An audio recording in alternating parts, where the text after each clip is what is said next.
The moment you hold your grandson for the first time. The moment you say goodbye to a loved one for the last time. The moment it's time to hand over the family business to your daughter. Irwin Mitchell's legal and financial experts understand the complexities of life. We offer a tailored service to help you plan for the future and protect your legacy so you can enjoy the moments that matter. Authorised and regulated by the Solicitors Regulation Authority. The Clyde One Super Scoreboard podcast with lookers.co.uk. Choose from 30 manufacturers and over 6,000 vehicles online. Scottish football's league leader. This is Clyde One Super Scoreboard. Just a few minutes away from kick-off at Celtic Park between Celtic and Aberdeen. Of course, the second game of the day. The early kick-off was Livingston 0, Rangers 2. In the studio with me, Andrew Maclean, Gordon Dalziel, Jim Duffy and Hugh Keevins. We've got Roger Hannah at Celtic Park as well, who can give us a recap of the teams ahead of this one. Yeah, two changes for Celtic, as you say, Andrew, from the Atletico defeat on Tuesday. Out go the injured Dalziel and Paulo Bernardo, who drops to the bench. In for the first Premiership start, Odin Thiago Holm and also Yang Hyun-jun. So Celtic, Joe Hart in goal. It's a back four: Alistair Johnson, Cameron Carter-Vickers, Liam Scales and Greg Taylor. In the midfield, Matt O'Reilly, Callum McGregor and Odin Thiago Holm. And up top, Yang Hyun-jun, Kyogo Furuhashi and Lewis Palmer. On the bench, Payne, Phillips, Turnbull, Iwata, Bernabe, Bernardo, Forrest and Ralston. Aberdeen make four changes from the side that drew 2-2 with Pauk Salonika and Greece on Thursday evening. Out go Duncan, Barron, McGrath and Duke. In come Polvara, Clarkson, Hayes and Majowski. So it's Keller Roos in goal. It's a back five: Nicky Devlin, Stefan Gartenman, Slobodan Rubizic, Richard Jensen and Jack McKenzie. In midfield, Dante Polvara, Leighton Clarkson, Graham Shinnie and Johnny Hayes. And up top, Bojan Majowski. On the bench, Doohan, Barron and Duke, Guy, Sockler and Bessian, Duncan, McDonald and Milne. Willie Collum is the referee. The VAR is John Beaton. The teams have just taken the field. Big crowd in, you can imagine, at Celtic Park this afternoon. They started the day 8 points clear. It's down to 5 after that 2-0 victory for Rangers at Livingston. Celtic will look to go 8 points clear tonight and ahead of this 2-week international break. Yes, almost time to get underway at Celtic Park. I've just seen a quote from Brendan Rodgers before the game, speaking to Sky Sports, talking about Odin Thiago Holm, saying he's a very gifted player. I predict a bright future and look forward to seeing him.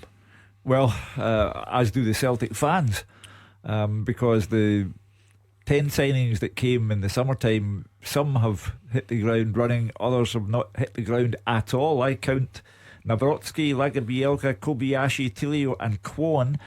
5 of the 10 summer signings nowhere near the place, not in the team, not even on the bench. Yeah, Marco Tilio is a curious one. I don't think we've had an injury update on him in a while. I think when he first came in, it was a back problem he had when he first came in, but he hasn't featured at all. He was potentially, I think he maybe played a B team game or a youth team game at one point, but hasn't been seen. With Dyson Maeda out, it is a real opportunity for a winger to step up and take their place, but it's now the chance for Yang to do that. Again, with Celtic, like any, the major signs, they seem to have, just squads that are just like, it's not just 2 players for every position, it's 3 players almost. The Celtic have, I think there, Hugh mentioned, I think it was 3 other centre backs at least, maybe 4. If you add Welsh onto that as well, you're probably talking about 7 centre backs at least. I don't know, maybe 6, 7 wingers. So there seems to be, seem to be overloaded in certain areas. And that's the reason why I mentioned, I thought with Maeda missing, Abada missing, these are goal threats that he might have tweaked it a little bit and put with Kyogo, but he's stuck to his tried and tested formula of the 4-3-3. Aberdeen are going to go, I think, 5-4-1. So they'll make it very, very, competitive. They'll be, I think they'll be make it very compact. I think the biggest thing for Brendan Rodgers just now is to try and keep a clean sheet, particularly after losing so many goals, and not just many goals, but chances as well, up to Atletico Madrid in the midweek. We know it was 10 men, we understand it's a top class team, but nevertheless, I think when you've lost so many goals and you seem so exposed, the one thing you want to do is make sure you're solid, depending. I mentioned earlier on about Rangers. Be solid at the back, be organised, make sure you give nothing away and allow your creative and quality players to win the game for you. I think Celtic have to show that today. Yeah, Roger Hannah still at Celtic Park. Rangers have obviously cut the gap to 5 points at the moment, with both teams having played the same number of games. There's always that psychological boost, though, isn't there, going into an international break if Celtic can get it back to 8. Rogers off. I think we've maybe lost Roger Hannah there anyway, but I'll put that question to you, Hugh, anyway. Put it again. Not listening. Rangers obviously cutting the gap to 5 points at the moment, but even though Celtic will have played a game more, if they win this game, having that psychological advantage going into an international break would be big. That's why I say, Andrew, I think it is a statement game for Celtic. They've understood that Rangers have won them comfortably. They've understood that Clement has 4 league games and 4 wins. They are taking on an entirely different proposition. This isn't Michael Beale losing 3 league games very early in the season and sleepwalking towards finishing in second place. This is a different title race now, and Celtic have to lift their game, have to respond, and at least spend the international break saying we've still got that 8-point advantage. First half underway at Celtic Park. Clyde One Super Scoreboard. Goal flashes. With M&D Green Pharmacy. Free prescription delivery straight to your door across Scotland.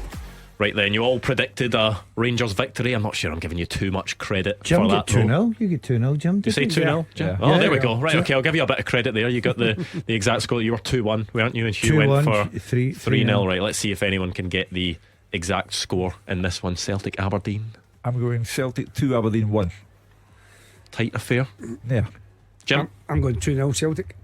See, it's a bit unfair because I always get third choice. You get the last time I was third. What No, you you on about? weren't. You were second, mate. I always get third because I'm going. We're the same. Is that right? I'm going 1-0 Celtic. 1-0 Celtic. Ooh, that's really tight.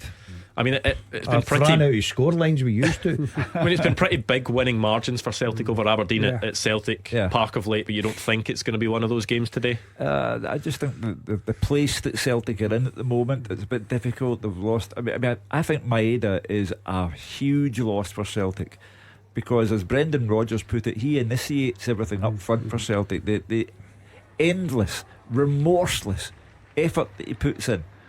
Celtic will miss that today. Well, Aberdeen have certainly set their stall out the way they've set up here. They've just get. It's like you do it in training. Jim's done it probably 100 times and more. You go away to a difficult venue. You work on the shape. You try and hit in the counter attack. Obviously, that's the Aberdeen's game plan this afternoon. Yeah, well, I think you have to have followers up the pitch to have a counter attack. It started off with we thought it'd be 5-4-1. It was 5-4-1, but Majowski was literally, 15 yards from his own penalty box straight away. So I think when they get situations like a goal kick, they'll squeeze up the pitch. But as soon as Celtic gain comfortable possession, Aberdeen drop right back and into that shape, as we mentioned, 5-4-1. Johnny Hayes on the left hand side in front of Mackenzie gives them really good pace, good experience there to make sure that the likes of Yang doesn't get a free run, and it'll be similar on the other side, and I think that from Palmer. So Celtic are going to have to be sharp today. They're going to have to be slick if they want to try and open up this Aberdeen defence. See, the temperature's dropped, and there are lots of thermal vests out there, and Kyogo's got a long sleeve shirt. Oh, almost an early chance for Celtic. Here it is. It's a save this time, and the rebound is put wide. That was a big chance because the flag didn't go up. Kyogo was played through by, was it Yang, and the ball took a bit of a deflection before he made its way through to him. He got the shot away. He's on as he well. was definitely onside. That's a sitter. That's a sitter from O'Reilly. I think he's got to score that. That's the kind of goal he's been scoring all yeah, season. Yeah, he's been brilliant getting into those positions, Hugh. And you can argue the ball bounced up, but with the quality he's got, I think he's got to score that. Yeah, with the form both Kyogo and Matt O'Reilly have had in front of goal this season, you would have expected one of them to find the net there. Yeah, Kyogo's shot's just instinctive. If you want to be, critical, you could say maybe he could whip it into the far corner, but it's a decent save by Keller Roos. But as Gordon said there, the Matt O'Reilly has been probably Celtic's top player this year. You would expect him to score on the rebound, but the only, as I said, the saving grace from Aberdeen's point of view is it fell on his weaker foot, which is his right foot, and didn't make a clean enough contact. But Celtic, again, as you would expect, on the front foot, and Aberdeen just absolutely camped within the first couple of minutes. Yeah, that's the positive for Celtic. Is they've already managed to break through that very deep Aberdeen defence and create a chance, and it was maybe a bit of a risk there from Janssen, who's put the ball by his own post for a Celtic corner. Well, I thought that Celtic might run the risk of being a little bit flat following from Madrid, but they have started terrifically well, and that they are clearly out to make that statement.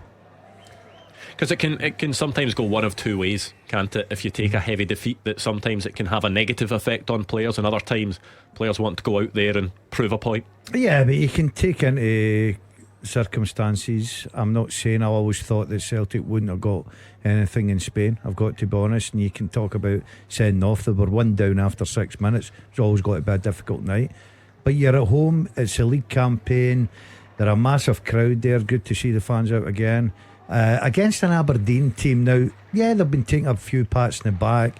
The semi-final against Hibs Thursday night over in Greece, I thought that they played very well indeed, but their league form's been very, very poor. They don't travel well to Celtic Park.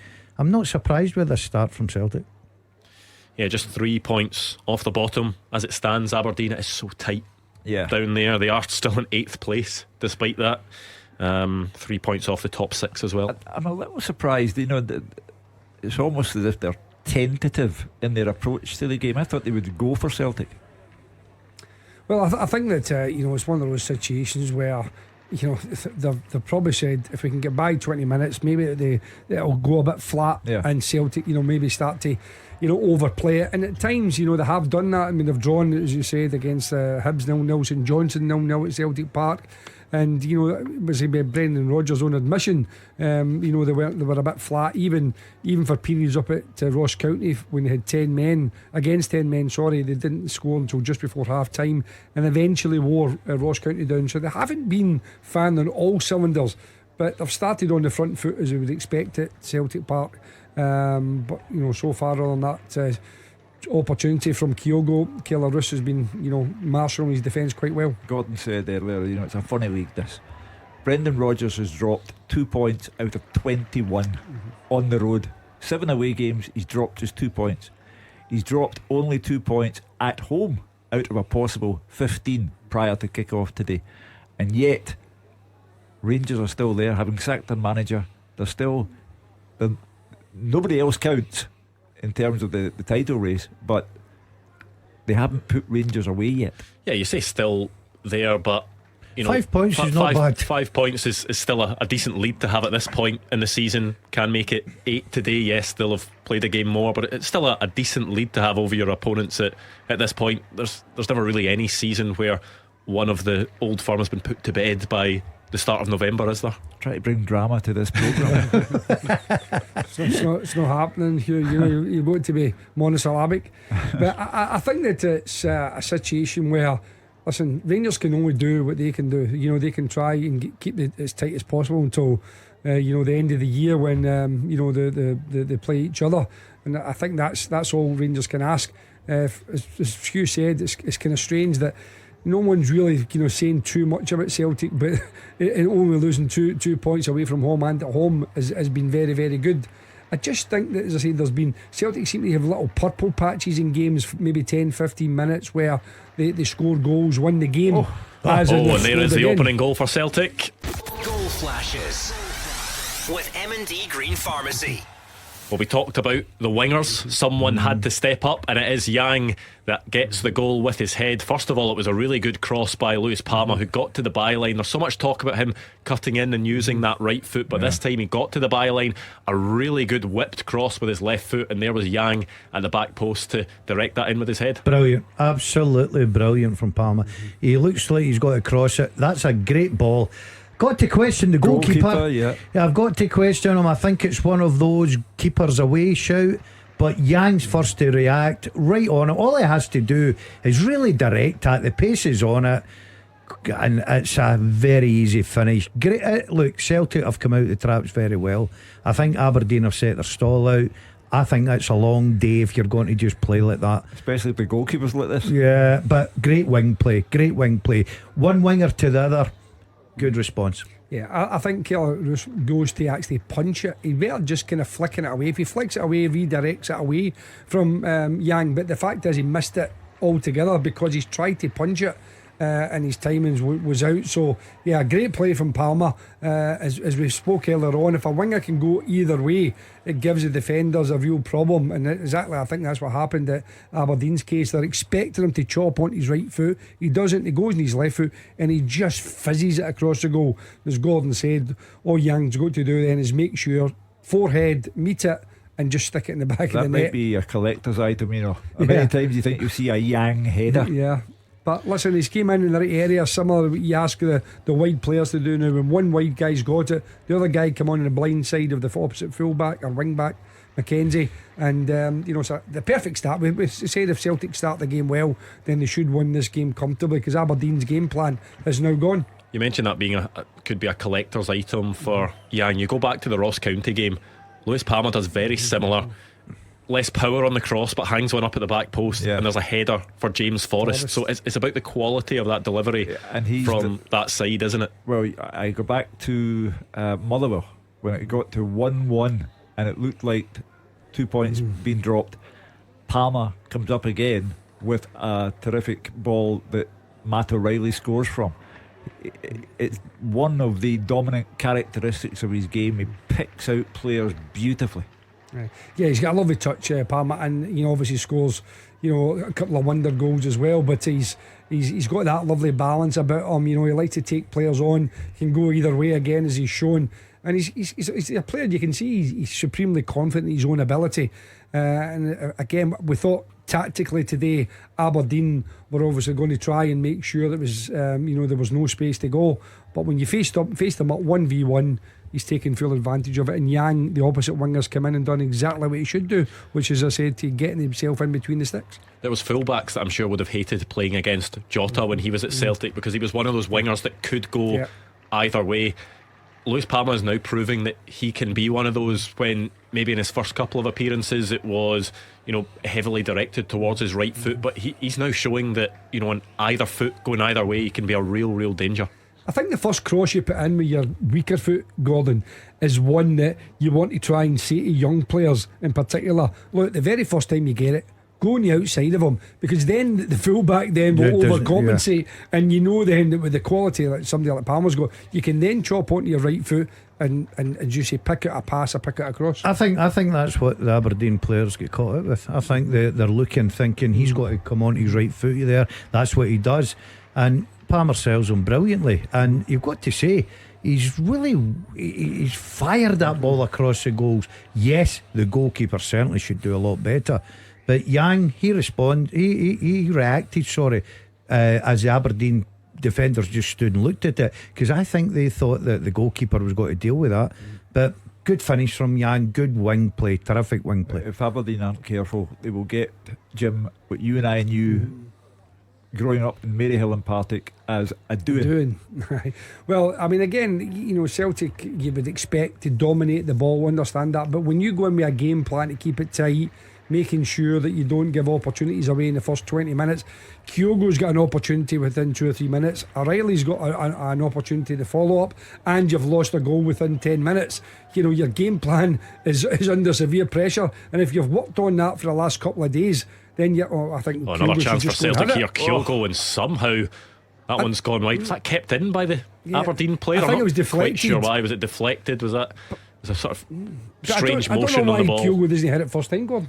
Yeah, he just peels off, doesn't he? Yeah, but here, just go and meet it. Yeah, he lets it bounce. It took a big deflection, didn't it? And Rubezic was trying to stop it from going out for a corner. In turn, almost gifted Celtic another chance, but Alistair Johnson firing wide. Balls for the wide area is causing so many problems for Aberdeen defence, and I don't know why defenders heading it back in there.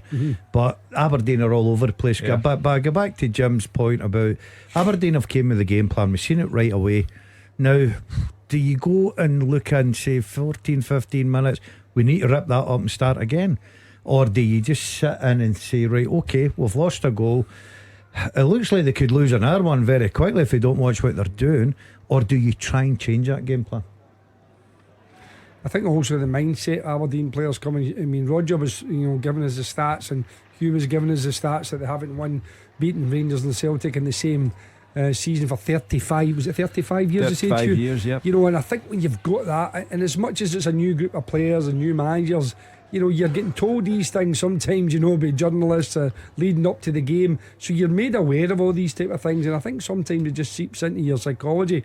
So I think it's important from Aberdeen's perspective that they kind of try and just batten down the hatches for the next 10 minutes and make sure the game doesn't go beyond them, because Celtic score again, I think it's done. We've spoke about Maeda and how significant a loss he was, but there's energy about this performance. There's an early booking as well. Yeah, and deserved booking. It is a It's booking. not Graham Shinnie, is it? No, it's Johnny Hayes. I Johnny think. Hayes on his 400th Scottish League appearance. Johnny Hayes picks up a booking, just a late challenge on Odin Thiago home. Yeah. Like, if he'd have let that go, it wouldn't have bothered me. But Johnny Is Hayes, that the old stopping a promising attack? yeah. But I've got to say, I think Brendan Rodgers so far will be delighted with the response from the team. They've come out the traps, they're knocking about well, they're getting into good wide areas. They're looking at the way Aberdeen have set up, and their movement's Another brilliant. chance for Celtic. They're in here, and that one finds the back of the net. Goal flashes with M&D Green Pharmacy. Well, you'd say Celtic's two best players this season combining. Matt O'Reilly with the cutback, Kyogo with a finish at the near post.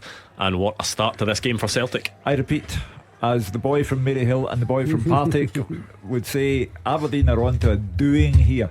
15 minutes in, they're 2 down. Celtic have missed other chances.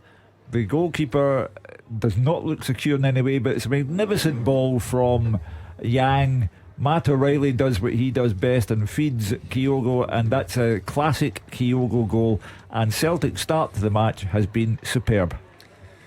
Yeah, I mean, it's a brilliant goal. Link up. Like how many times we've seen Matt O'Reilly getting into that situation there, and in that and Kyogo's movement, he's absolutely magnificent. He's never standing still. He's always on the move. We saw it just earlier on in the first couple of minutes where he could have scored.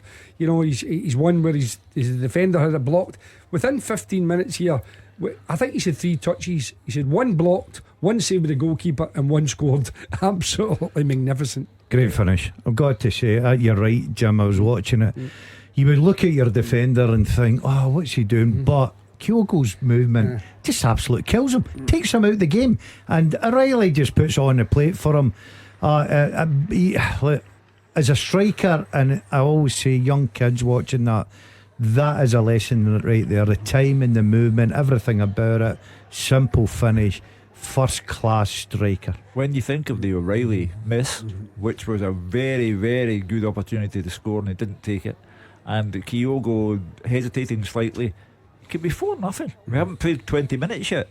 Yeah, that will be a real concern for Barry Robson. Does he need to change anything? What does he change at this point in the game? Well, I don't think he can do too much just now. Listen, he can tweak it tactically, of course you can, but as I said, to me, he's obviously worked on it. You would look at the video analysis, you would be saying to your players, this is how we want to approach the game, and then within 15 minutes you're 2-0 down, and could be, as Hugh said, 3 or 4. So I think Celtic are really the ones that need to come off the pedal. I don't think Aberdeen can do anything. I think they just have to try and hang on in there, but it's even a long way just to get the first half. And we were all saying it might be a tight game the way Aberdeen have lined up, but Celtic have moved the ball quickly, they have created chances, and Aberdeen have just been so disjointed. It's just not the moving the ball quickly for me. It's the positions of the players O'Reilly's taking up, that forward thinking movement. Kyogo with his great run. The 2 wide players are stretching the game. The width of Celtic Park. They've started. All credit. You're right. You can look at Aberdeen and think, can they change one or 2 things? That if Celtic are in top form against you at Celtic Park, they're going to beat you because they've got better players than you. And so far Celtic have started really well. Yeah, but I think also if you look at Celtic, they're playing almost with 2 number 10s. They're playing with O'Reilly and Holm almost in that advanced position ahead of McGregor, but keep hearing these phrases, in between the lines of Aberdeen's midfield and defenders. Defenders don't know whether to come out to them, and midfield players don't know whether to sit back. As the result, Celtic can pick and choose what type of pass, and as Gordon says, they've still got the two wide guys in Palma and Yang. So they've got so many options just now, and Aberdeen don't know how to handle it. Celtic are just moving about at will. Yeah, well, 19 minutes on the clock at Celtic Park, and it has been a breeze for Celtic so far. Yang and Kyogo with the goals, and Celtic really look good to extending that in this first half. I mean, this could be embarrassing for Aberdeen. It's simply not good enough from their point of view, but Celtic have been outstanding, and it could be in for a third here. Yeah, the ball drops in the box. Aberdeen able to clear it that time. I think this season, if you're an Aberdeen fan, you must be frustrated. You never know. You never know what you're turning up to.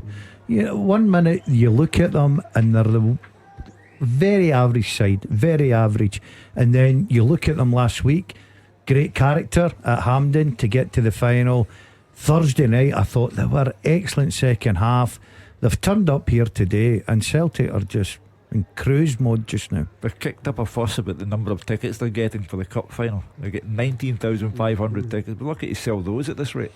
Well, obviously, listen, there's a lot of debate whether Aberdeen saved their best performance when they play Rangers, and we know there is a bit more rivalry, but take nothing away from the fact of Celtic's performance today. I think Celtic have came out. You said it, Hugh used that phrase, Celtic, it's a statement game for Celtic. Well, I think I agree with you. I think it has been, and they've said, listen, we are going to show why we're champions, why we're the best team in the country at this moment in time, by putting in that statement performance, and so far they've lived up to that.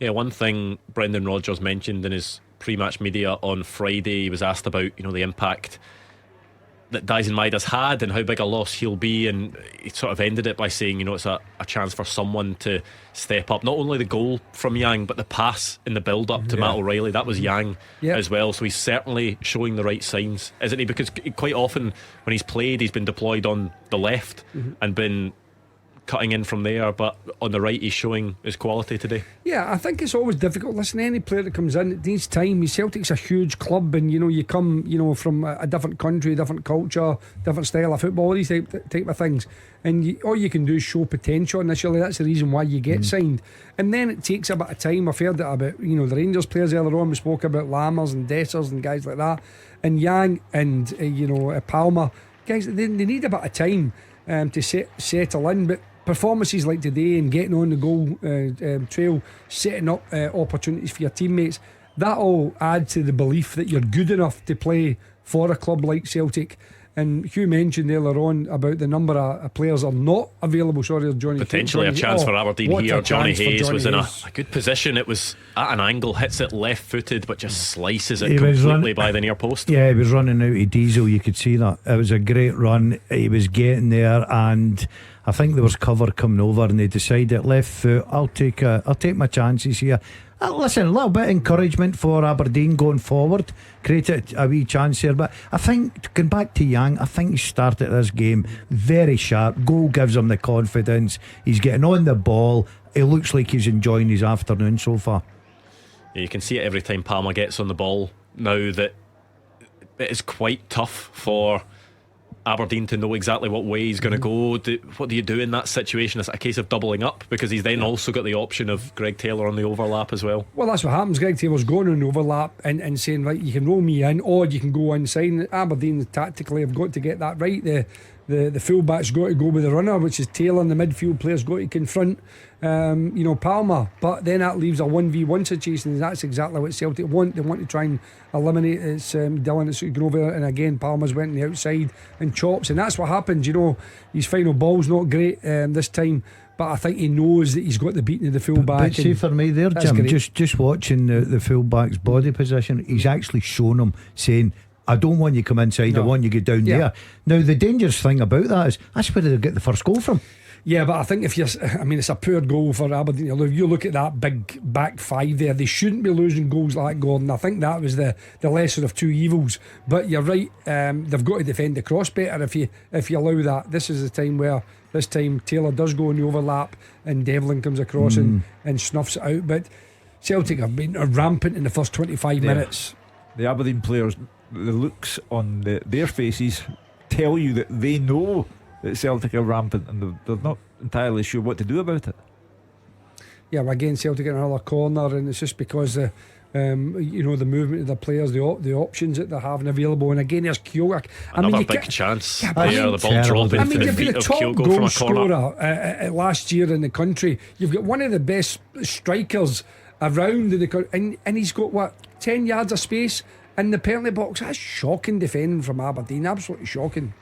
As you see the Johnny Hayes chance again, he's got to hit the target, isn't he, going? Yeah. He's run out of gas, but he's got to hit the target. But it's on his stronger foot. He's in a good position. I agree. I was expecting him, because Johnny Hayes has got good quality about him. But it was positive. But you're right, Jim.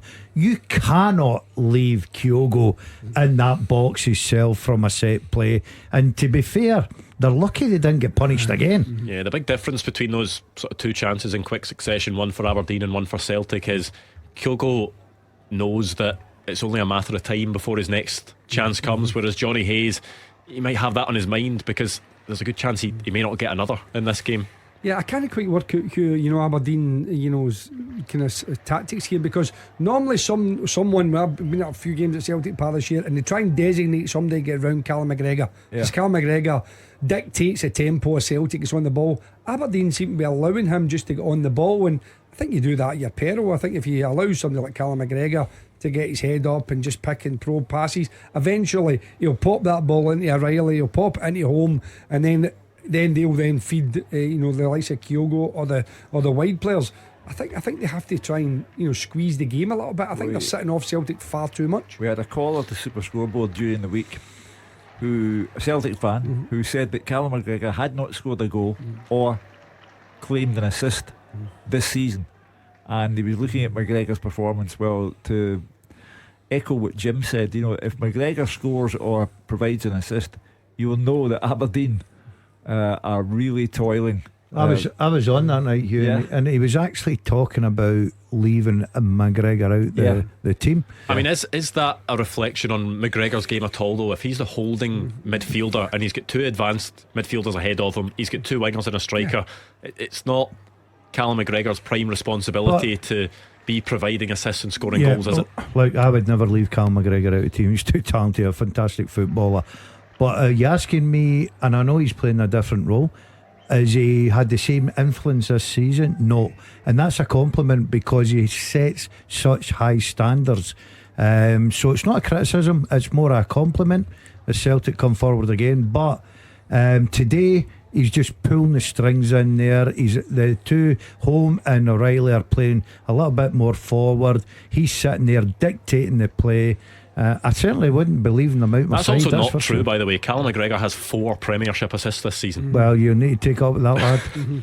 4 in 12 games is a very good return for from someone in his position. Yeah. Well, but again, as I said, if you're listening, caller, you're hopeless. Yeah, he's sitting in a little triangle. 2 centre backs and Callum McGregor sitting in a little triangle, and they allow every other Celtic player to go in advanced positions. 2 full-backs go forward, 2 wide players go forward, and the 2 midfield players ahead of him support Kyogo. So you can't have 10 players going forward all the time. Now and again you need a little bit of balance. Was he the caller that said when he played he was a mixture of Bobby Charlton that's the best call I've ever heard in my life. Baldy? No, Bobby Charlton. And who was the other one, Hugh? Was it God, was it Beckenbauer? No, he didn't. He wasn't that confident. And I asked him if he'd ever played professional, but he's been very unlucky. Just to put that into context, Callum McGregor already has more assists this season than he did last season, and he's only got 1 fewer than he did 2 seasons ago, where he played 52 games in all competitions. So we need that caller back on. It's just listen, you see him, he's a pivot, he sits there, he gets on the ball, he just keeps things moving for Celtic, he gets on it, he's the guy that's always trying to make himself available for the ball. And you know, like, I've said it, and I said it on the programme during the week there. In Europe, I think Celtic need a proper defensive-minded midfield player in any level of Europe, because I think you need someone who can sense danger, sniff the danger, and break up the play and be a little bit cynical at times. And I don't think Callum's that type of player. But domestically, he's immense. What is Aberdeen's game plan now? What They're trying not to lose an hour goal, and hopefully, see, football is the strangest game in the world. Aberdeen look well out this. All it needs is something, you know, a set play, a fluke or whatever. They get a goal and they're right back in it, or Celtic drop off, because we've seen it before. You looked at Rangers today, first half should have been out of sight. At one point we were there talking about, oh, there could be a sucker blow here. Don't think it's going to happen this afternoon. But Aberdeen are thinking at 2-0, we're hanging on with our fingernails. Yeah. With our fingernails. Yeah, I mean, again, you're right, Gordon, hanging on. Johnny Hayes had that one chance, didn't he? And it, you know, it could change the complexion of the game. But Celtic just had to take a bit more care. They've rushed one or two passes recently. I mean, again, the stats going up about Kyogo and his touches, fewest touches, 5. I love that. But the fact is, he's scored, he's hit the target. You know, I mean, he's another one blocked. That's in life of a modern day striker. They're not involved in all the patterns of play. They're involved in the key moments in the game, and his moments are key, vital. There was a conversation earlier on in the season that people were having about Kyogo dropping deeper in this role under Brendan Rodgers. I remember a caller saying that, you know, he felt Kyogo wasn't getting as involved in the game, but that's not really ever been Kyogo's game, as being heavily involved in the build-up. He's there to score the goals, which he has done consistently since he came in at Celtic. When I'll get back to my playing, I hate it being involved in the build-up. And I'm being very serious here, right? Because I always believed that 18-yard box, 44 yards across, that's where my work was to be done. And Kyogo, I love the fact he plays on that shoulder. Defenders are worried. His timing the run's good. Fewest touches, and yet he still scores goal. That's top striker stuff for me.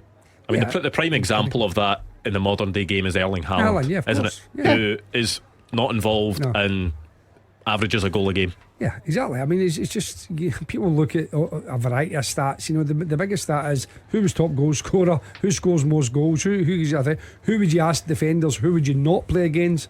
You know, in Scotland it'd be Kyogo, in England Haaland, in Germany it's obviously Harry Kane now, and where it was before that Lewandowski, etc.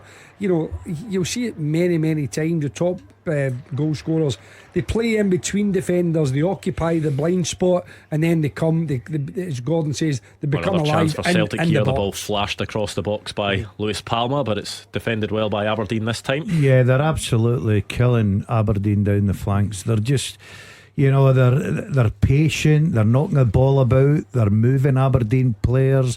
They're getting into the right positions, and it'll be a matter of time where the third one's coming, because Aberdeen just look all over the place for me.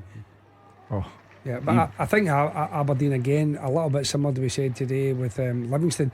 If you play that 5 at the back and you get the ball out wide, and you're leaving yourself, you know, real problems. And you know, Aberdeen at this moment in time can't seem to deal with Celtic's wide players, as Gordon has said there. I think that, again, if you go 2 banks of 4 or a 4 and a 5, at least then you've got cover. But so far Celtic are just absolutely swamping Aberdeen here. Yeah, it could be a shot from the edge of the box for Yang, who actually dances his way past one Aberdeen defender before being dispossessed. Yeah, again, and you know, Aberdeen have got no outball because everyone's back defending. They have to try and play out, and they can't play out. So because of the, the Celtic are all over them. Yeah, Carter Vickers taking a sore one there. I think it was one of those ones where the physio can't do too much about Gordon. Yeah, you just count and hope they're still there and move on. Makes your eyes a bit watery, I think. That will be something that will concern Celtic fans, though, seeing Cameron Carter Vickers down, because he's such an influential figure for them. He is back up to his feet. Does look in a bit of pain, but I think you'd be in a bit of pain if you get hit with that. Carter Vickers get hit there, I think, on a cold day. Carter Vickers is obviously the main man in terms of Celtic defenders, because Scales has been one of the stories of the season. He's been magnificent for Celtic, but Nawrocki, where is he? Lagabielka, where is he? Nat Phillips, not impressed. Kobayashi vanished. You know, so Carter Vickers becomes really important. Yeah, I think he is. I think, as you said to me, he's the only true, real defender at the club. I think there's other players. I think, listen, you can go on about Johnson, Taylor, but it's just modern day football now. Full backs are better going forward, whereas Carter Vickers actually enjoys defending. You see him in 1-to-1 situations. He uses his pace, his power, his upper body strength. He's a proper defender. Do you not think Scales is in that bracket just now, Tim? I don't think he's I think he's improved. I think he has improved. I've no doubt about it. But I think there's still a fair bit to go. I think he has just, I think when the Celtic dominate games, I think he's been good. He was good at Ibrox, obviously, earlier in the season when Celtic won 1-0. But I think there's a fair bit to go. But just to me, I think Carter Vickers is a natural defender, and there aren't that many natural defenders around. They must breed them tough in Canada. Every player in the park has got either a long sleeve shirt on or a thermal vest underneath a short sleeve shirt, except for Alistair Johnson, who's got the short sleeve shirt, no thermal vest. He is where he used to train. Following on from the lead of Kieran Tierney and Scott Brown, that was their thing, wasn't it? Listen, I used to go over there and coach him. It was frozen there, absolutely frozen. A polar bear would leave a Foxair glass of mint in a second over there, let me tell you. Yeah, you're going on old adverts now. But I think the thing for this game is Celtic have been so much in control. They've scored goals, they've missed opportunities, and Aberdeen just don't know what to do with them. We thought that it was such a comprehensive victory earlier on. We saw with Rangers and Livingston. If anything, this is even more dominant from Celtic, although Rangers had the ball in the back of the net a few more times. The Celtic, that's the only thing it's missing is a third goal here, and it doesn't look too long before that will come. If you're Aberdeen, you're sitting there thinking, yeah, we're going to keep ourselves nice and tight here, 2-0, hopefully get a goal that'll give you the confidence to try and push on and get, because I see absolutely nothing in Aberdeen. What I see is Celtic scoring the third goal, and there's absolutely no chance back for the Reds at all. They've been disappointing all over it, but they've sat off Celtic. I know it's difficult, we've all been there, of course we have, but they've sat off Celtic so far and just let Celtic dominate passes. Yeah, I think the other thing is, when you play with wing backs, you generally want your wing backs to go up there. We've seen likes of St Mirren, maybe the best the last couple of games, but the likes of Tanzer and that, bombing on, strain, from either side. Whereas Aberdeen's wing backs have literally just sat, as an absolute back five. They haven't ventured forward at all. They haven't put Celtic under any pressure. They haven't really put one cross in. And I think, as I said, when you're a team like Aberdeen, again, similar we said today, we know Celtic's got more quality, got better all-round players. But, Aberdeen have went to Greece there during the week there and, get a 2-2 draw. And they are, as Hugh said, in the cup final in a couple of weeks' time.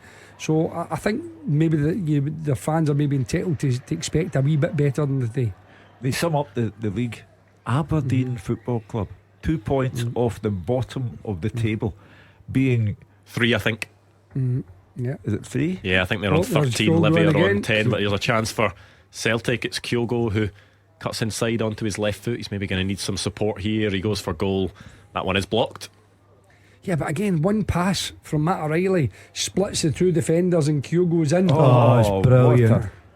Yeah, just that final ball with great skill there for Yang, wasn't it? Yeah, could still be a chance here for Celtic. That one eventually cut out. Aberdeen just really struggling to get the ball away. They will do now through Graham Shinnie and Miovski. Miovski done well. I think Taylor pulled out of it. Yeah, he was, Phil. They're not even sure Aberdeen want the possession, do they? I think they wanted the I can't free believe kick. that ball. I can't believe that ball. Just giving the ball away. But going back to Yang, that's all about a bit of confidence. He tries something, it's a great little flick, takes the defender out of the game, final pass lets him down, but great bit of skill from him.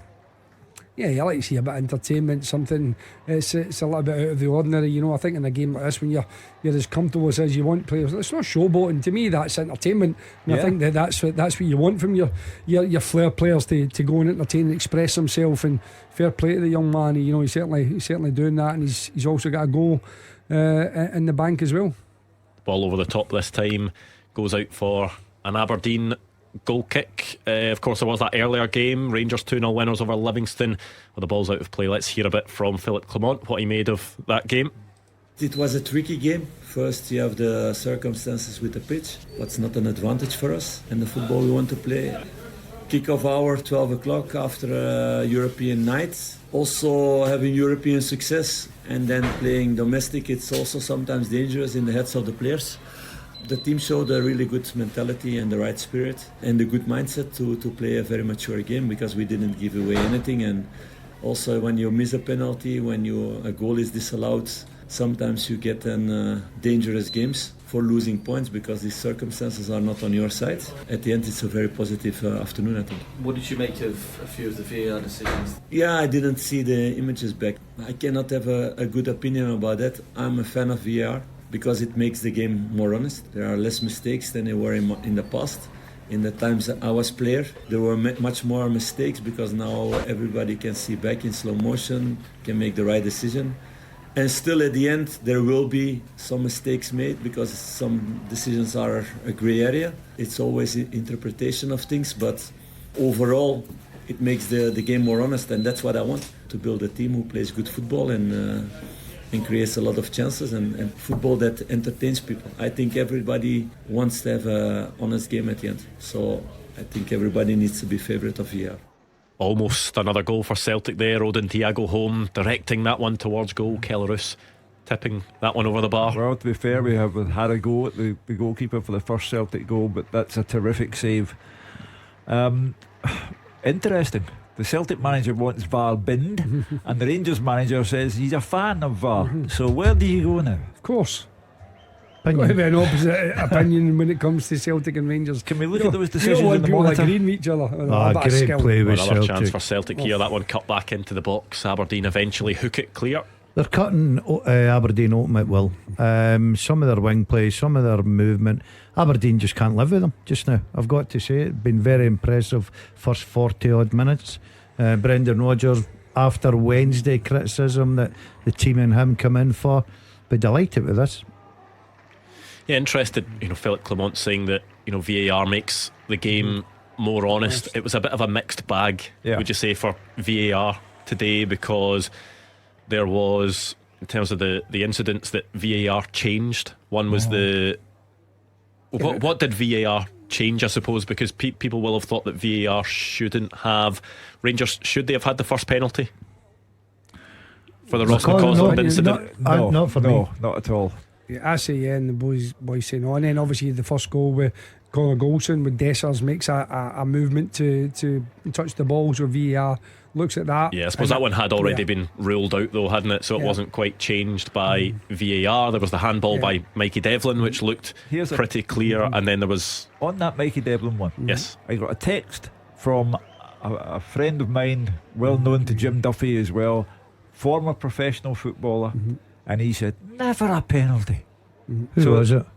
I'm not telling you. I think he's not a friend of mine then. So I'll oust him. No. That's what I'll guess. Jim Duffy and I know who it is. I know who it is. But that's Is the in his reason taxi? No, but that's the reason why I said that. I could see what he was trying to jump up and lift his arm up, but because his timing was wrong, that's the reason why it is to me it was a penalty. There's no question about that. But again, Philip Clement saying the one thing I don't agree with Philip Clement is, I get the honesty part, but I don't like the slow motion. I do not like the slow motion, and I don't like the freeze frame. I think when you slow things down and you freeze frame it, I think that to me gives a wrong interpretation. I think if any referee is asked to look at it, or any VR, they look at it in real time, because that's what happens in the game. It happens in real time. It doesn't happen in slow motion. And you certainly, to me, shouldn't be freeze framing things, but that's my personal call on it. Yeah, I'm sure we'll get plenty of calls on that later on. We will have the open line 01419511025, but for now we are concentrating on Celtic 2, Aberdeen 0, closing in on half time, and what has been a very, very comfortable game for Celtic so far. Glee time for Celtic. We spoke about entertainment earlier on. If you're a Celtic fan, you've gone out bitterly cold Sunday afternoon, you want a bit of entertainment, you want a justification for taking the trouble to go and support the team. I've got to say, Roger Hannah must have a sore neck sitting at Celtic Park. He's only looking one way, to the right. Aberdeen are hardly up the pitch at all. Celtic have been totally dominant, deserve their lead. They should actually be out of sight. Just a matter of when the next goal's coming for me. Yeah, there's only really been that one Johnny Hayes chance. Apart from that, Celtic have really troubled the Aberdeen goal, and you'd expect they'll try to again before half time. And it's a Lewis Palma effort cutting onto his right foot. We know he can curl them from that angle. Kelly Roos had to be alert and tip it over. Brendan Rodgers must be delighted with this. Yeah, of course. I mean, Greg Taylor again. Not always everyone's favourite, but again, that willingness to get on the overlap, run that 30-40 yards to create space for Palma. And as you say, Palma can either whip it or he can, curl it in. This time he goes for the pace. And Kelly Roos had a good save. He had a good save earlier on as well from home. So he's had a couple of good saves. Celtic have missed a couple of opportunities and have scored 2 terrific goals. So, all in all, an outstanding first half performance from Celtic, and quite a worrying first half performance if you're an Aberdeen fan. Yeah. Too easy for Celtic. Too easy. And that's why I think it's embarrassing for Aberdeen Football Club. The Europe's gone now, and they had their moments there, and it's the old story about Scottish heroic failure. But their league position is unacceptable. Their performance level here is unacceptable, and Celtic Aberdeen games are traditionally a great part of the Scottish football calendar. Palma almost scores a third. He's never scoring there, Hugh. But this performance from Aberdeen is embarrassing. Well, that is the half-time whistle at Celtic Park. Let's get the story from Roger Hannah.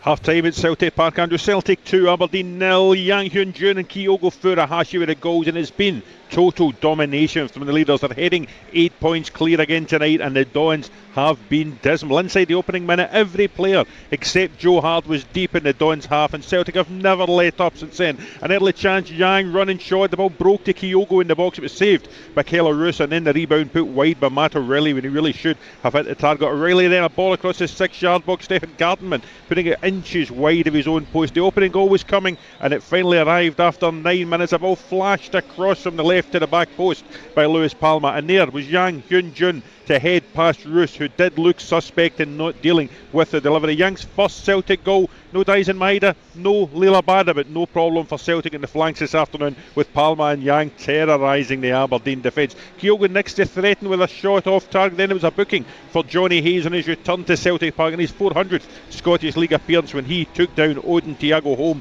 on his first Premiership start for Celtic. The second goal delayed only until the 16th minute. O'Reilly down the right side to the byline, cut back and knocked home with ease at the near post by Kyogo. His 8th of the season, his 6th in the Premiership, taking himself level with O'Reilly and James Tavernier at the top of the scoring charts. Aberdeen hardly seen as an attacking force. They did have a break midway through the half. Dante Polvaro freeing Hayes, but he sliced woefully wide of Joe Hart's right hand post. Kyogo, he had a chance for a third, didn't quite connect properly with a corner which reached him in splendid isolation at the back post. Roos falling on the loose ball. Palmer then a cut back to home for a shot tipped over by the Aberdeen goalkeeper, and Roos called into action again just in the dying seconds of the first half to palm away an effort from Palmer. It's the third time Aberdeen have been at Celtic Park in 2023. They've lost 4-0, they've lost 5-0. This could finish anything. Half time at Parkhead, Celtic 2, Aberdeen 0. Clyde One Super Scoreboard with Call Robert Accident Repair. They'll collect, repair and deliver your vehicle, providing a hassle-free service. And now a word from our podcast sponsor, Lookers Motor Group. They've got Jaguar, Land Rover and Volvo showrooms across Glasgow and the West, so you can find the new or used approved car that's right for you. The Land Rover showrooms can be found in Motherwell, Darnley and the north of Glasgow, with their Jaguar and Volvo showroom found in Hillington. And right now at lookers.co.uk you can browse and shop 24/7, value your part exchange, order and take delivery from the comfort of your own home.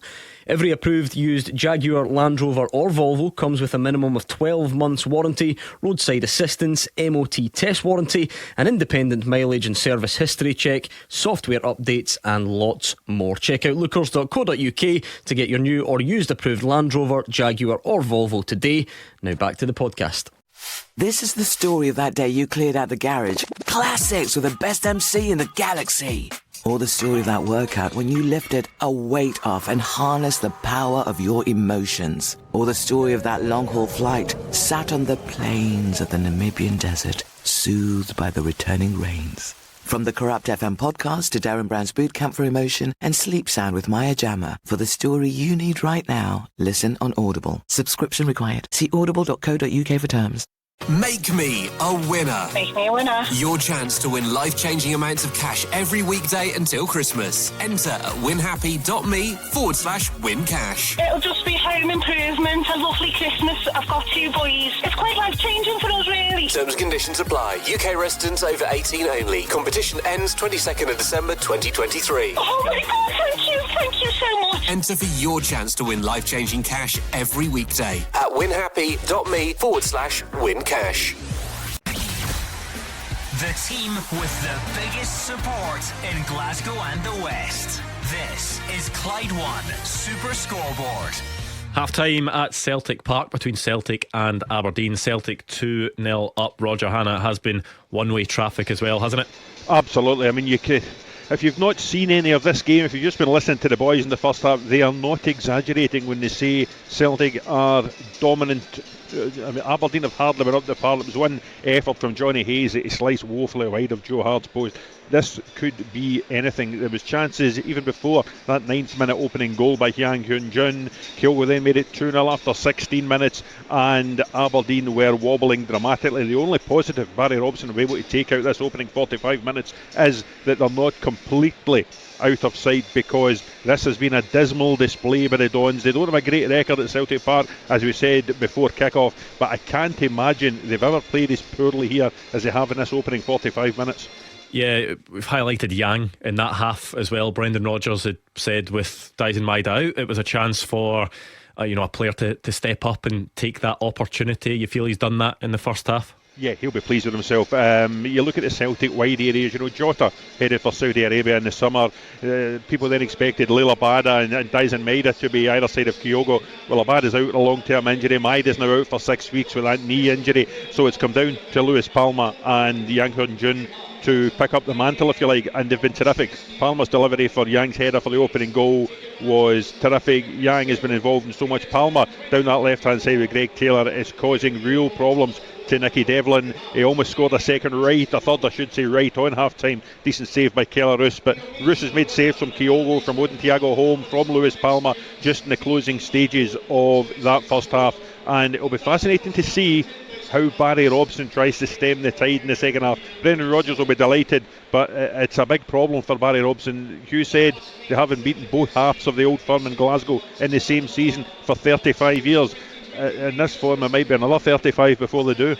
Yeah, second half at Celtic Park coming up next. Clyde One Super Scoreboard with Call Robert Accident Repair. They'll collect, repair and deliver your vehicle, providing a hassle-free service. The team with the biggest support in Glasgow and the West. This is Clyde One Super Scoreboard.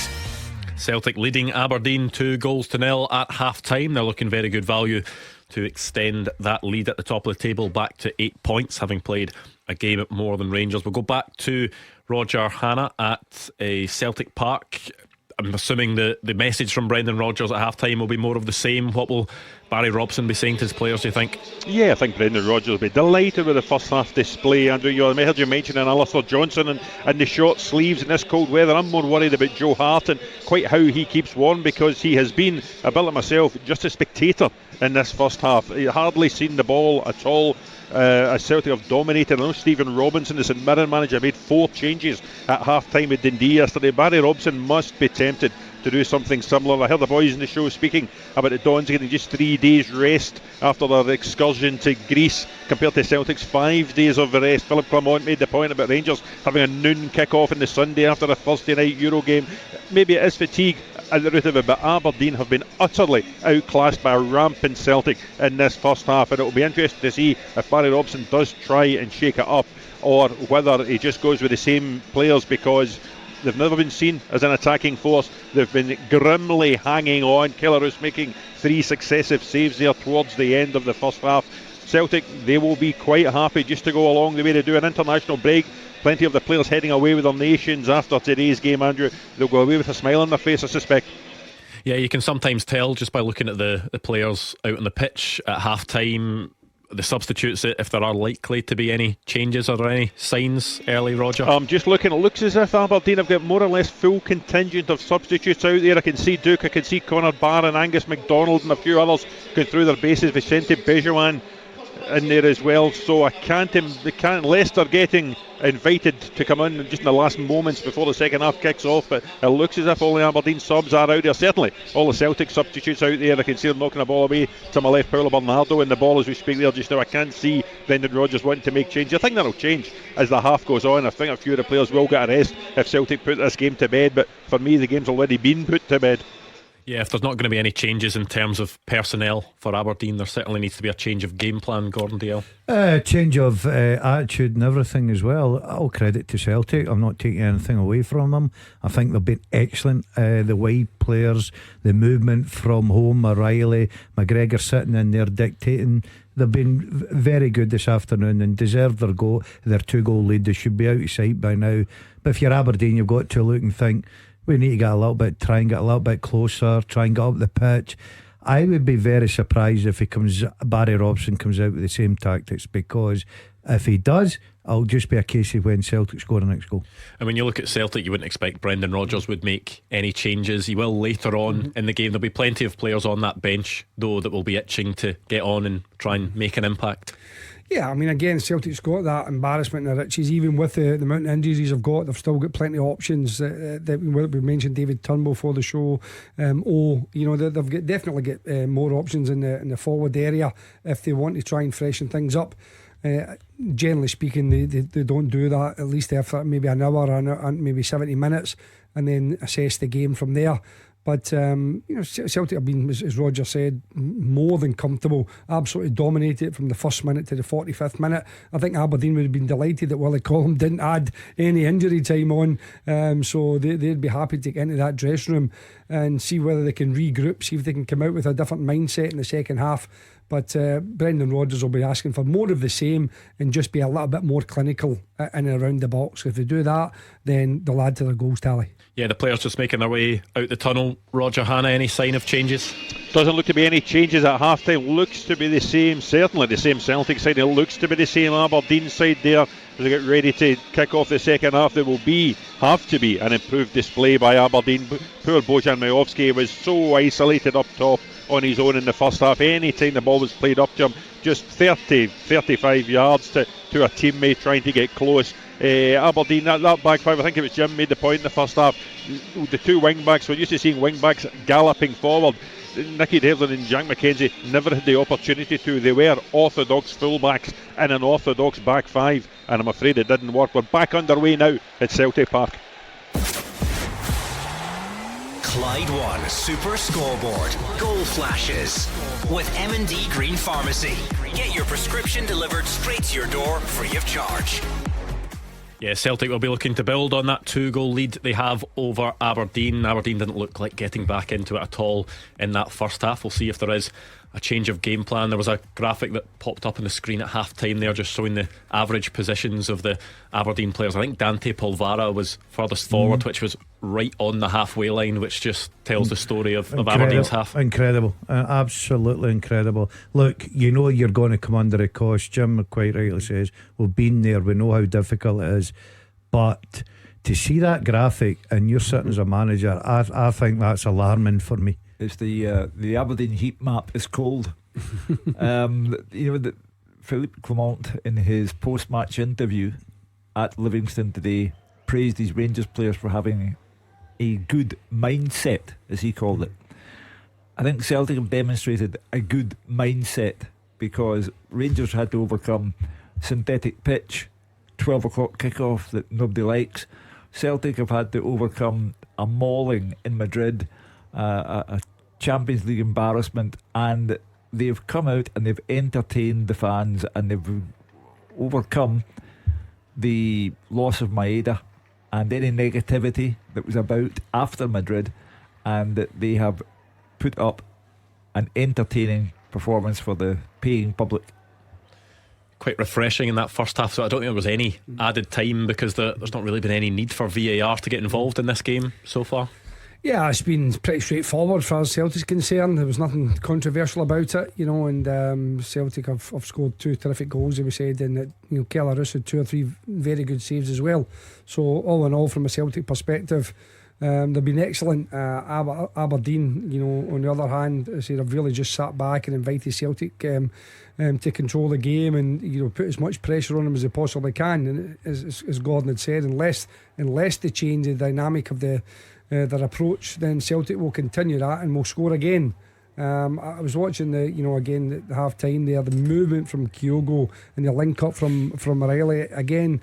Kyogo pointing at Riley as if to say he's the guy responsible, and I know they've got this kind of telepathic understanding. They enjoy playing it, but Kyogo goes on the blind side of the defender as the ball's played, and then at the very last minute, because the defender doesn't know where he is, he darts across the face, textbook striker across the face of the defender, and gets another typical Kyogo goal. It's not a good start to things for Aberdeen. Kelarus has just tried to almost slice a goal kick out wide towards Nicky Devlin and just go straight out of play.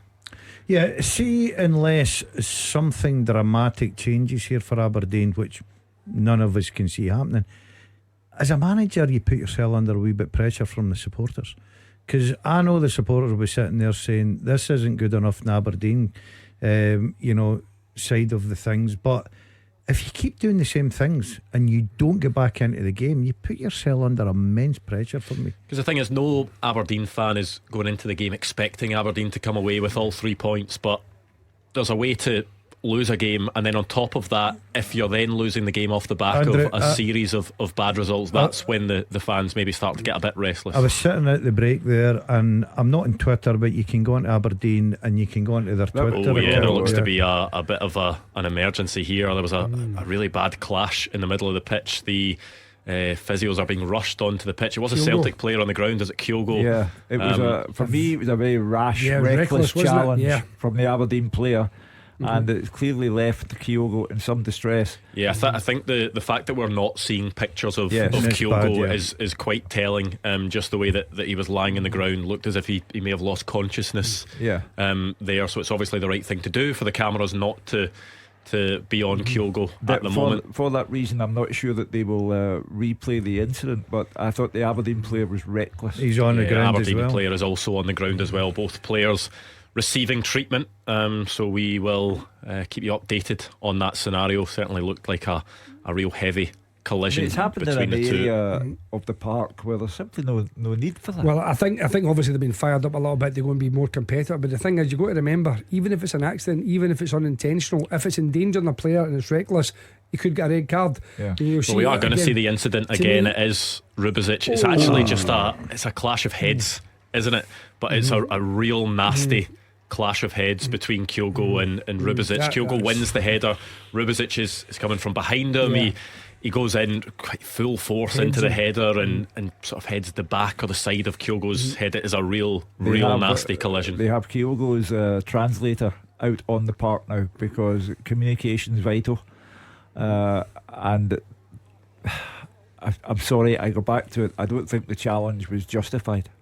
I think Aberdeen, we watched there just leading up to that, Aberdeen had come out and tried to press more higher up the pitch. Yeah, well, O is already stripped and ready to go, which is the right call because the force of that was, I think that the Celtic players are making that point to the referee as well, that they felt that it was overly forceful from Rubezic, who is now sitting up. I think, to be fair to Willie Collum, he's taking all the time. He's waiting to see how the players are before he makes a decision on whether he believes there's any card, yellow or red or anything.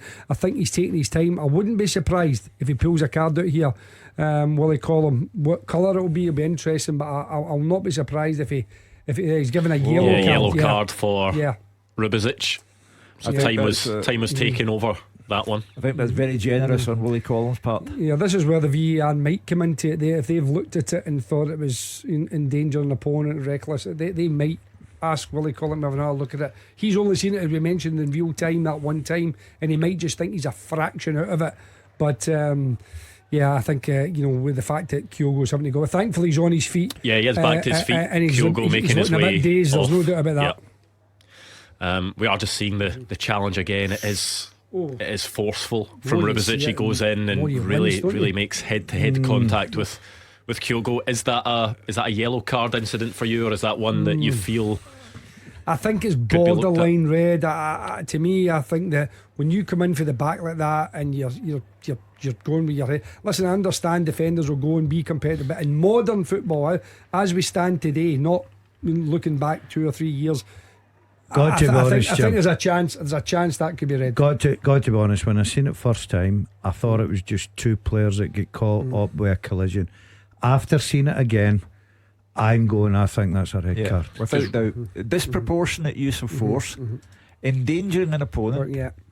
We're back to VAR. How can VAR not instruct Willie Collum to have another look at that? That for me is without question a red card, and Kyogo is very fortunate that he's not more seriously injured. Yeah, well, thankfully, Kyogo, as we said, back to his feet, did manage to walk off, has been replaced by Roger Hannah, reminding us there that Stuart Kettlewell had a bit of a rant about those type of challenges recently. Paul McGinn got a fractured cheekbone off the back of a similar challenge. He felt that those types of challenges have no place in the game.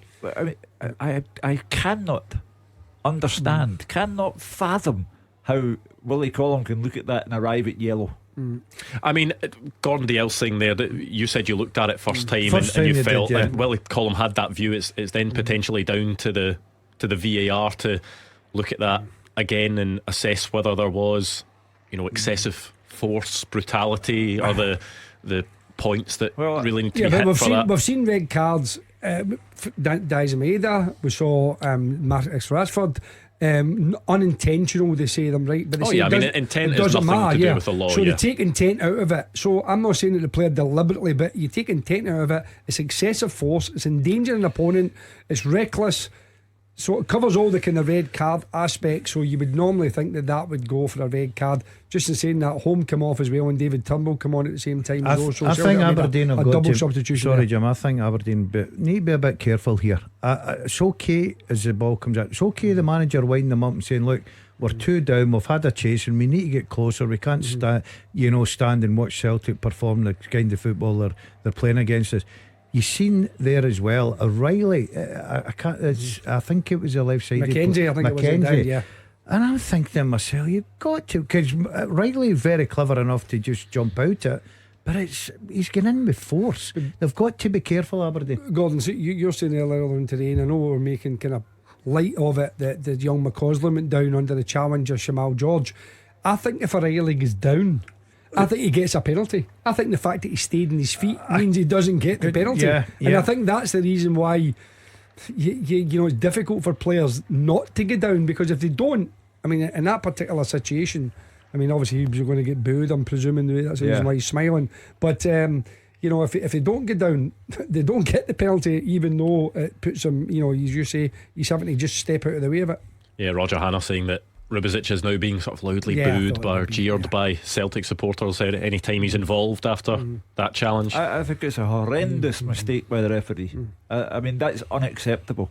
You're trying to keep players safe on the pitch, and he looks at that challenge and comes up with a yellow card, and VAR plays no part in it at all. No wonder Brendan Rodgers wants it. I mean, it will have been looked at by the video assistant referee, so VAR has had a part to play. It's just that they haven't accelerated it or escalated it. They feel that it's not a clear and obvious error, so that it's not that VAR hasn't played a part. It will have been checked. It's just the decision that they've come to. In other words, the human being was wrong and the machine was wrong as well. And if that's not a clear and obvious mistake, then I turned 24 today. It's not the machines. It's the John Beaton. John Beaton's in the VAR room. So it's John Beaton has decided that he agrees with Willie Collum that it's a yellow card offence. That's what John Beaton agreed with, and he's obviously acknowledged that to the referee, to Willie Collum, saying, "Listen, I go by your decision, yellow card." But as you say, it's probably the only 2 people in the country that might think that's only a yellow card. It is a scandalous decision.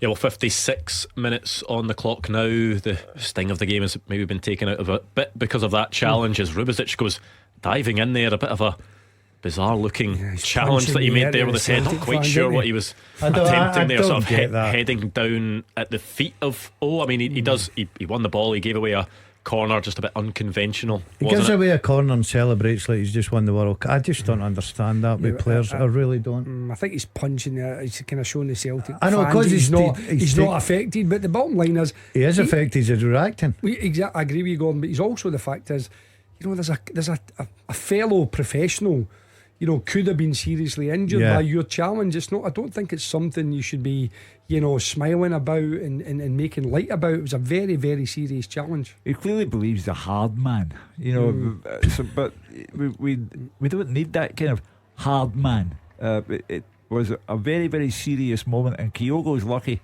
that he's not in hospital. Yeah, well, that one will He go may out well, he may well be in hospital. He may well have to go, if he's got a concussion, and certainly there will be further checks on tests. Kyogo with a sort of head knock of that force. All the right checks will be taken, and of course into an international break now as well. Is he in the Japanese squad?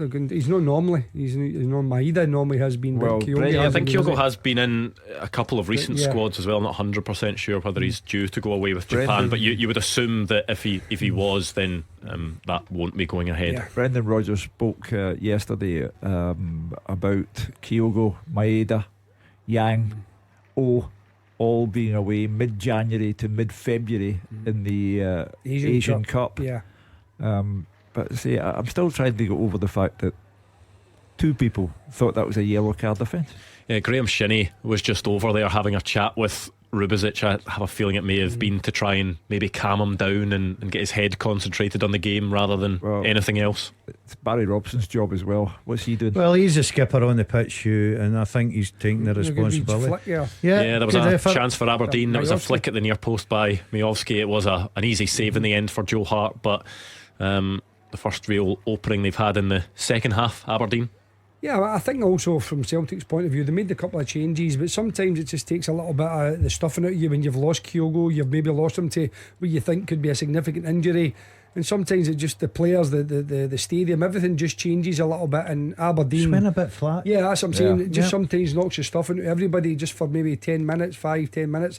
Celtic will just have to clear their heads, regroup, and get back to doing what they were doing for the first 55 minutes. Well, it's a pity because the game started in such terrific fashion.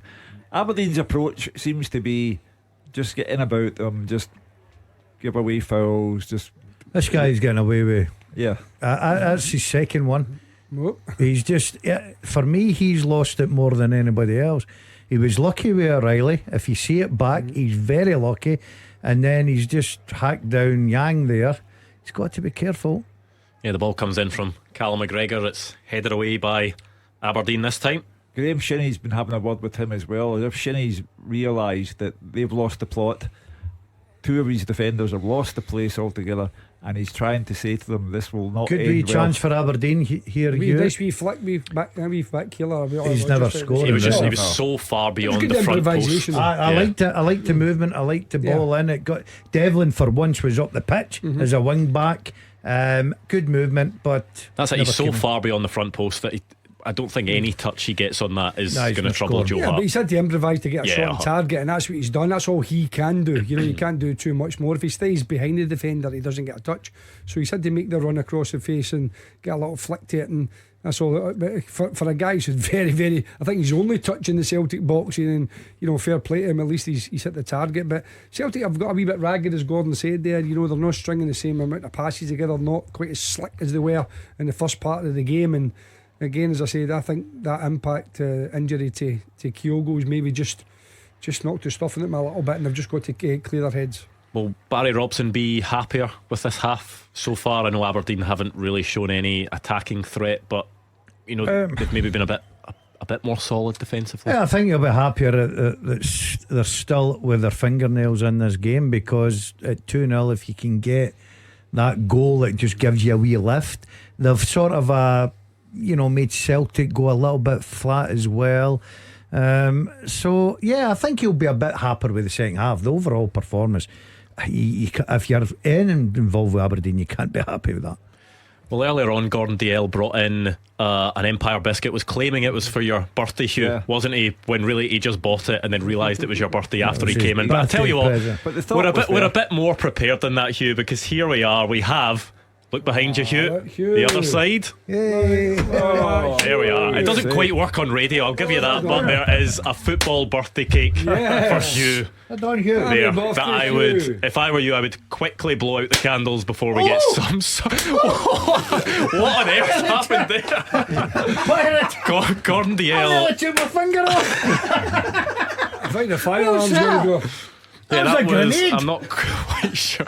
A party popper. I trust you to not be able to work a party popper properly. I took my finger off. But what did you do? Did you have your finger in front of the? Oh, you've also know. just ruined Hugh's big. You've made it about yourself. That's what you've done. He's made Hugh's big birthday moment about himself. Happy birthday. Happy birthday. Thank you very much. Did you make a wish? Happy birthday to you. Oh, please stop that. Please stop that. Happy birthday, Hugh.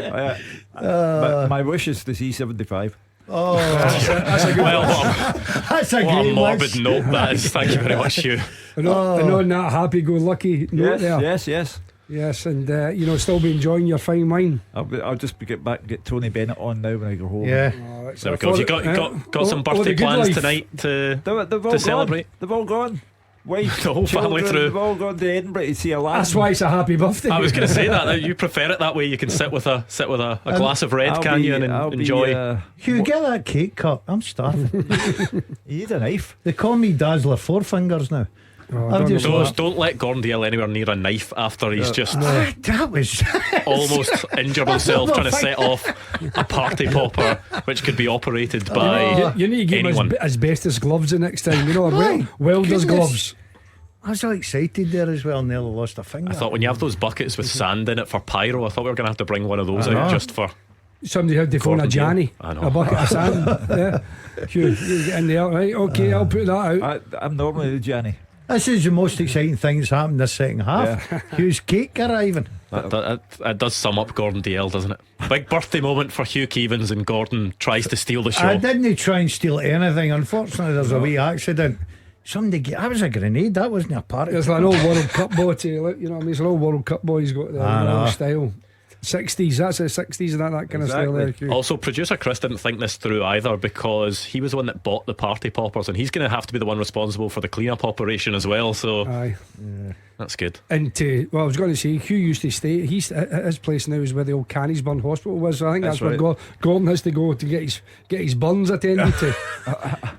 You quite happy with your cake, Hugh? Absolutely. All done, Football Hugh. cake, very on brand. Thank you very much. Hugh, how long you worked in this programme now? 112 years. 38 years. And that's what they think of you. That cake. Please put that on Twitter and Instagram. How long have you worked with Hugh?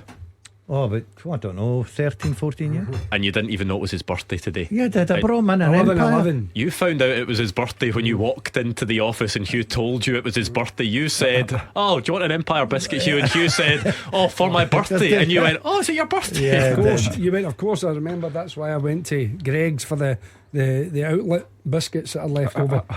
Not bad. Other get that cake. outlets do sell biscuits. I'll tell you what, Chris, I wouldn't be putting that cake on any Instagram or Twitter or social Producer media. Chris has walked in with a big professional looking camera trying to take some photos of It's looking very professional, except for the fact is that still no cut it yet. Well, we'll need to wait for the commercial break. So Forget that, get it done. Oh, there's people. The That's Nokia's not- going off. mine. Nokia's going off. Not me. What is mine? Should we let him off because it's his birthday? Yeah. Is that the birthday text flooding in? Is that someone like Gordon Dalziel who's only just realised that they've heard it on the radio and is somebody's going now on wishing you a happy birthday It's got a because... chance. Oh, he should have hit it. Yeah, let's get back to the football. David Turnbull Turnbull should have hit it. shot If on the I- turn, that one blocked. If I said to you, he played for Rangers, he played for Partick Thistle, he was the chief exec at Kilmarnock. Who am I talking about? Dave McKinnon. That was a text from David McKinnon to wish me a happy birthday. Thanks, David. Yeah. I Nice played guy, with David. I love the guy. Yeah, David is a Terrific. good guy. Anyway, Celtic are Yeah, back to Maybe the pep on the goal there. I thought David Turnbull could have maybe pulled the trigger a little bit earlier, but again, O'Reilly looking to start. He's just one of those players that O'Reilly, he's very elegant, he's got that kind of style about him. He never looks flustered, he never seems to get angry, he always just seems to be composed and in control, and just a delight to watch at times. I think he's a terrific player, but I think he's improved under Brendan Rodgers with this new licence that he can get in behind, use his intelligence to get in behind defenders. He's starting to score goals. He's a threat. He's creating as well. He's got everything in his locker, Jim. He's a terrific footballer. Yeah, I know they were talking about, was it Brentford that supposedly bid 10 million or something like that in the last round for a window. And I think he's another one of those players that, listen, no Celtic fans want to lose good players, but he's the next on the production line, if you want to call it that, in terms of attracting interest, because he's got all the traits of a modern day, top class modern Leeds day. on deadline day, wasn't sorry, it? it was Leeds, you're right. You got to be careful, the January transfer window. Celtic can't be losing the like of Matt O'Reilly when you've still got to win the title. Yeah. Oh no, I don't think they'll be looking to move him on. But I'm just saying he's such a terrific player that he's going to get, look, a lot of clubs will be going to be looking at him with interest. I think both in this country and abroad. I think that he's as I said, the age he's at, the quality he's got, the creativity. I just think he's an outstanding young player. Almost a breakthrough for Celtic there, Lewis Palmer, but it was a last-ditch challenge from Nicky Devlin to stop him in his tracks. He's not been as influential in the second half as he was in the first, Palmer, I've got to say. Did you have a look at me after you said the word influential there, because you realised that you got all the letters mixed up? Influential or something like that. I was sort of going down that road there. Rod? But what's happening to you? It's that party popper that's really just it's affected you. Oh goodness. That Rod, Rocky Rod. I'll give you a minute to regain your another head knock. You said Rod. You definitely said Rod. Well, Rod's Rod. Yang, another head knock. Yeah, this was the Nicky Devlin challenge as well, which hit Palmer, came back off. Nicky Devlin, is that one that you could have seen a penalty being given for? Ball hitting his hand. It actually hits his Palmer's hand, I know as well. But I think Yang there, I think to be fair to Mackenzie's he's just doing his job and he clears it, and actually Yang comes into the back of him. So I don't think there's anything malicious in that situation. But again, you mentioned earlier on, Andrew, it's a day for head knocks when we've seen so many in the Rangers Livingston game, and we've seen another, unfortunately, couple today. The Celtic players are still not over the Kyogo incident, because I can see Greg Taylor going to the Aberdeen player and still wanting a word with him about it. I mean, probably the after effects of it as well. Rubezic has been doing a bit to maybe wind up. It was actually just looking at that incident again. Jack Mackenzie sort of flicks the ball out for a corner. Yang goes in for the header, and just the motion of the two of them means that Yang ended up heading the shoulder of Jack Mackenzie. Looks a sore one. He's down getting treatment at the moment. Yeah, it's another concerning one. Again, any head knock, anything round about that area, that's the reason why I don't like when players feign injuries. When they get a little bump in the chest or the shoulder, and they hold their head or hold their face, because it's so serious and people have to take it so serious nowadays. And obviously there's a lot of debate about the previous eras of head knocks and not getting proper treatment. Now thankfully the players do sitting up again. The players do get it, but it's such a concern for clubs and players. I don't know if he's got a little cut. I'm not sure whether they've got the glue out or not. Who would come on? Forrest? James Forrest? Is he on the bench today? Yeah, James Forrest is on the bench today. Well, he can come on and give something to Celtic. Can obviously get a goal as well. Well, what a record he scored the other week there. 15 seasons in a row he scored goals, which is incredible, isn't it? To do that, and I think that I think it was Thomas Muller, I think, was similar to in Bayern Munich the other week when he scored. I think it was 15 seasons. So if you're getting mentioned in the same breath as players like that, then you've got to be doing something right over the years, that's for sure. Yeah, I think there maybe is a cut just under the eye. Yeah. For Yang, that sort of area of the face does cut quite easily, doesn't it? And it was just the impact with the shoulder of Jack Mackenzie. They're just taking a look at that at the moment, trying to. I thought you were looking at me because I've got scars under my eyes there. Then but that was in the days when, sadly, do you know what that was strikers, from? Yeah, Big Dunk elbowed. No, that one wasn't. No, Duncan caught me in the top of the eye, which is. I've got scar there, obviously in the top of the eyebrow, but that one there, you remember a guy. He's actually very well known in horse season, not now. Mickey Quinn.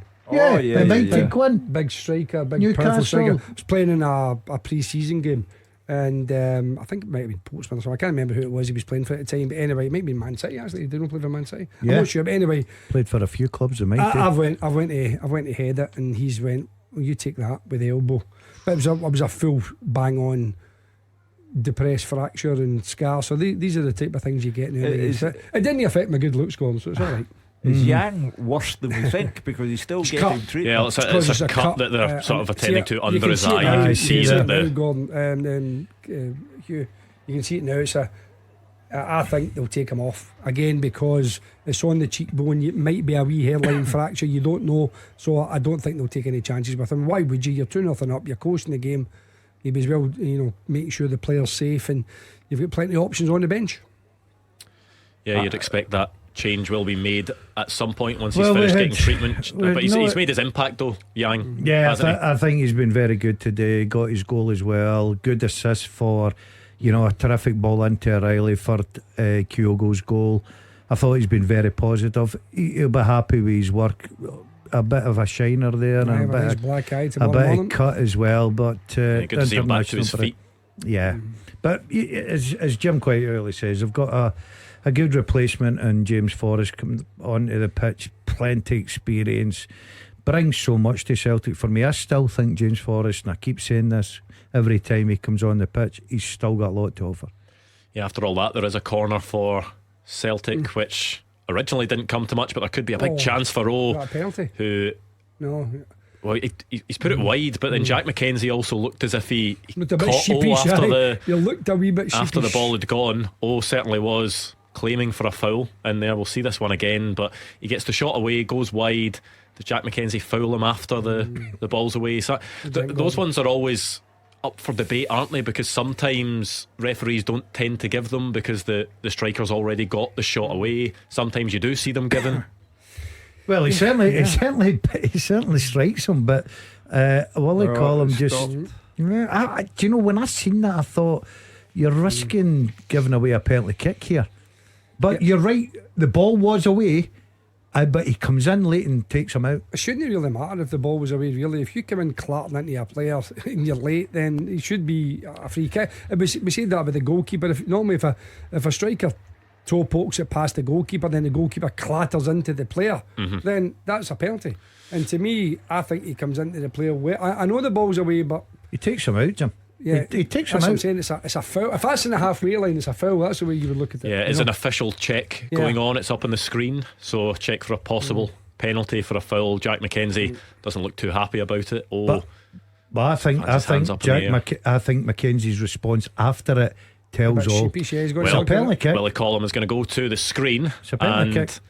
And after yesterday, I was going to say, you know what that means, but after yesterday, there was a. Well, with Willie Collum, you never know what anything. Well, he's not changing his mind here. This is a penalty kick. What do you mean he's not? You mean he is changing his mind because he didn't give a penalty originally? He's given a penalty kick. It's a penalty kick. Yeah. Strikes the ball. Jack McKenzie sort of lunges forward with his right leg to try and block the shot and takes out. Willie Collum has had a good look at it. It's a penalty kick. David Turnbull missed the last one. He makes the motion, points to the spot, penalty to Celtic. And obviously we spoke earlier on about penalties, and I know that Brendan Rodgers has said, I think they'd missed, Brendan Rodgers said himself that they had to improve upon their penalty record. It's been really poor. David Turnbull had the last one. I think they're off fighting over it now. I think Greg Taylor just wants the ball. Matt O'Reilly. Maybe Tavernier's on his way up there, mate. Just pull him in. He's an expert. But Matt O'Reilly, or is it? No, was it got Palmer? He's digging up a spot. That's what he's digging up a spot. Kel Roos was scuffing up the spot there, which is normally a bookable offence, isn't it? I'm not sure that the referee's seen Palmer it. Will take the penalty. I'll be surprised if Palmer doesn't take it. He's not even done it right. You could see there is a scuff mark, but to the side of the spot. So he's put the divot in the wrong place. If that is from Kel Roos, he's actually not done it properly. He's actually flattened it. He's actually flattened the spot for him. He has actually been booked for his troubles as well, Kel Roos, so it was spotted by Willie Collum. What an infantile, puerile thing to get all the advantages, Hugh. Yeah, it'll be to step up and take this one. Is it not? It's not Palmer. It's Palmer, is it not? Is that Palmer? I'm sure it's Palmer. He's all over the place with it. That is Palmer. Yeah, well done. With M&D Green Pharmacy. You're right, it is Lewis Palmer, and he finds the back of the net. Celtic have their third goal, 3-0 up. The game looked well beyond Aberdeen, but it certainly is now, Hugh. I think Aberdeen have let themselves down all day long. The goalkeeper just sums it up there. Infantile reaction to the whole thing. Mackenzie lost his discipline a long time ago. Rubizic lost his discipline altogether in the incident with Kyogo. Aberdeen are an utter shambles and have not done the club's reputation any good at all with their conduct either. Yeah, I think Palmer, listen, he's a confident player. We said that, he's a boy that nothing phasing. He always looked confident in the penalty. But I think Celtic, I'll be delighted now. One, they can make the substitutions, and two, I think they'll be delighted with the break, because they've had Yang off, they've had Kyogo off with those both head knocks. Yeah, I mean that's Yang only making his way off now as well. James Forrest coming on for him, and then it will be Alexandro Bernabe that comes on as well. Not made too many appearances this season. No, he's went quiet. But it gives the player, it gives the break, gives them a chance to regroup and get the players back fit again and back healthy, and give them plenty of time to recover. And as Hugh said, today it's been, again, for both of the Glasgow clubs today have been absolutely comprehensive victories. They've both been miles better than the opposition. I can't disagree with that, Jim, but I've got to say, if I'm an Aberdeen fan, I'm not particularly happy with it. Not the fact that you can go to Celtic Park. Celtic can do this to you. They've got players quality. They can open you up. They can score you goals. They don't even look in the game at all for me. I think tactically it's been all wrong. I think once the Kyogo incident, one or two of their players get caught up, they started flying into tackles, and it's a recipe for disaster. You play into the hands of a team with the quality Celtic for me. Yeah, Bernabe, just his third appearance of the season, all of them off the bench. The last game he played actually came off the bench at Ibrox in that 1-0 win against Rangers. Hasn't appeared since. I had high hopes for him. I kept with him. I was very loyal to him. Because you know how to fix his alarm clock. I know that, Hugh. But I seen something in him. But he needs to start performing, because obviously he's got a big task to take over the number one spot against Greg Taylor, because he's been brilliant for Celtic. But I think Bernabe's let himself down. But a chance this afternoon. I tell you, Aberdeen must be delighted that the 2-week break is coming up, because they look like a team going absolutely nowhere, and whether they can regroup and reset or whatever, but this is just awful. Is the cup final the 17th of December? Yes. 17th. Yes, Sunday the 17th. So they've got maybe just about 5 weeks to kind of, because again, as I've said before, the Rangers fans in particular always feel that Aberdeen save their big performances for when they play Rangers, and I think there's elements of that, because if you look today, they don't look anywhere near levels, whereas, as you said, Hugh, a few weeks ago they went to Ibrox and won comprehensively. So where is that? Where's that performance? Where's that kind of desire that seems to be lacking a bit today? And I know that they played on Thursday night. I get that. I know they had a tough European match, and they've also gone to Celtic Park. I know these things, but you would expect a bit better. Celtic is still 1-3-0, but I think you would expect a little bit. I think you're entitled to expect a little bit better from Aberdeen. Yeah, Graham Shinnie hands the armband over to Johnny Hayes. He's going to make way for Connor Barron and an appearance for Duke as well. And the thing is, after international, is it Rangers they've got? Am I right in saying that? They play Rangers the first game back. I don't know. I'm just actually just getting my eyes got there with the fact that Duke's wearing a pair of Sambas. It was just brilliant. You know what I mean? Oh, remember them, Jim? I've still got them in the house, brand new in the box, empty for eBay. I thought there's no way he can be wearing them. But there's Callum McGregor going off, which it shows you how comfortable it is for Celtic when they take Callum McGregor off. I know he came off the last time as well when they're winning, but again, just giving him a little bit of a breather, because he's likely to be playing in the Scotland matches coming up over the next week or two. Yeah, Tomoki Iwata's maybe grown into the picture a bit more this season. Didn't make many appearances at the start of the campaign, but is getting a bit more game time off the bench in recent weeks. Yeah, came on in Madrid, of course, but by then it was all over. So scored a good goal at Easter Road, Hugh. Was it Easter Road? He put one in the top stanchion. Yeah, am I right in that? But Celtic, if they want, will go for a fourth goal, but Aberdeen will just reflect on a very poor day. Yeah, I mean, overall, Celtic, scoring 3 goals. Keller-Roos has got 2 or 3 saves. They've peppered the goal, but they've lost 2 key players. I know that Yang looks okay if he just looks like a cut, a nick on the eye, but Kyogo will be a concern. I don't think there's any question about that, and they certainly don't want to be losing him for any significant period of time. So let's hope he's okay, and let's hope he's he's just shaken up a little bit, because it was a horrendous challenge, let's be honest. Yeah, I mean, one thing that VAR has kind of eradicated is retrospective punishment. You see it on the very odd occasion, but in Scottish football it used to be every single Monday or Tuesday. People were waiting to see what retrospective punishment there was going to be. It still can happen with VAR. Do you feel that that's one that may be looked at? No, I don't think so, because I think the referee saw the incident, and obviously I think it's maybe something where maybe someone hasn't seen the incident properly. But I think the referee, because obviously he waited. We spoke about that as the physios were on to have a look and they assess Kyogo. Willie Collum. Excuse me, what did Willie Hockey? Willie Collum. He's got a new one. Taking himself right out the picture and making sure he was calm. He was making a clear decision, and he's decided to go yellow. And John Beaton, as I said in the VAR room, has decided that he's in agreement with that, because he's not asked the referee to have another look at it. It's not as if he's went over and looked at it. John Beaton's obviously went, no, you're right with your yellow card. Very interested to get Brendan Rodgers' take on it. But I think, and I'll repeat it, I think it's a scandalous decision on the part of Willie Collum, and I think it's an unbelievable fact that VAR, in the form of John Beaton, have not said to Willie Collum, you need to have another look at this. Yeah, an opening for Celtic there. Lewis Palmer getting to the byline once again, left-footed cross, but that one evaded everyone. Yeah, it's a good ball inside the defender, takes him out of the equation. Celtic have got men forward, but the ball's just nobody coming in the back post. It's a poor ball, actually. I think he's got to flash it across. He knows the type of balls that Celtic like, which is flashed across the goal, and you can just go in and, like the Kyogo's goal or Yang's goal.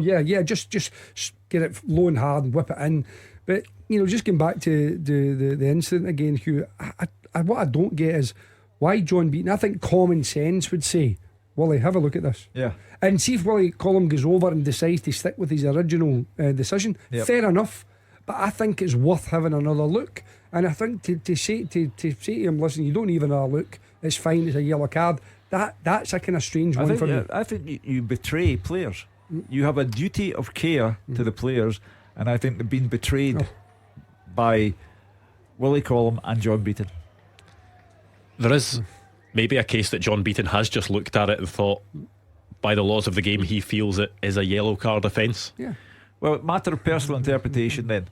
John Beaton's interpretation and that of Willie Collum is yellow card. My personal interpretation, that was reckless, dangerous, and the player Kyogo is very fortunate not to have suffered a serious injury. Yeah, I mean, again, getting back to the game now, Celtic obviously made the changes. They've got plenty of substitutes on. They're giving opportunities for people to take some game time, and they're just strolling through the game now, just popping it about. Awata, Turnbull on in the midfield now with Callum McGregor off. Again, and to me, it's just been a stroll in the park for Celtic today, and a stroll in the park for Rangers in the previous game. And I think those two teams are showing the gulf between themselves now and the rest of the league. Yeah, I mean, the tempo has been taken out of this game, really, but Celtic can be absolutely fine with that, because they have been so comfortable in the match that they don't need to step it up a few gears at the moment. Yeah, I mean, again, as I said, what do you think, Gordon? I mean, it's like when you see O'Reilly again just getting that amount of space. That's what I can't understand. When you look at the shape and the organisation, you're thinking, how can players of that quality be given that much time and space to pick and choose? I don't have a go at Aberdeen, because anybody can go there and get beat 3-0, no doubt.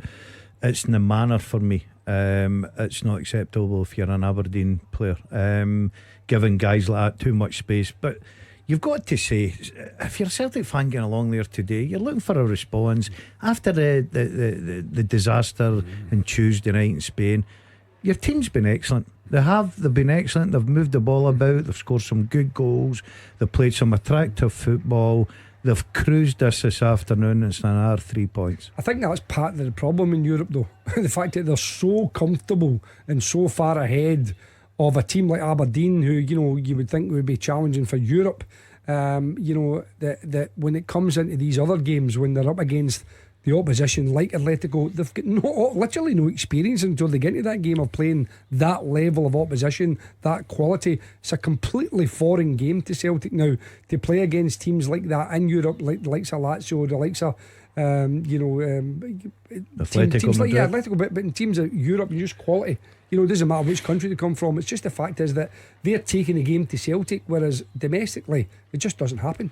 Brendan Rodgers talked about it this week and almost sort of made out that it's kind of exposure therapy. You basically just need to play as many games as you can at that level for the players to try and get used to it. But how tough is that when maybe you are only playing 3 group stage games a season? Their squads are changing season in, season out, so there's not really any consistency, is there? If that is the method and that's the way of thinking, that essentially you need to just keep on playing these teams, if there is no consistency, it's tough for them to grow as a unit. Yeah, but I think you have to play a different way. I think that it's alright when you dominate the ball like they're doing today and they're the better team, and before a ball's kicked we know that in paper they're the better team, on the pitch they're the better team. But when you're playing against teams who you're not at the same level, who have every bit as much quality, and in most cases of these top teams better quality, then you've got to adapt to that. You've got to change your tactics. You've got to change. So in your opinion, Jim, everybody, Mark Wilson's a big thing of this as well.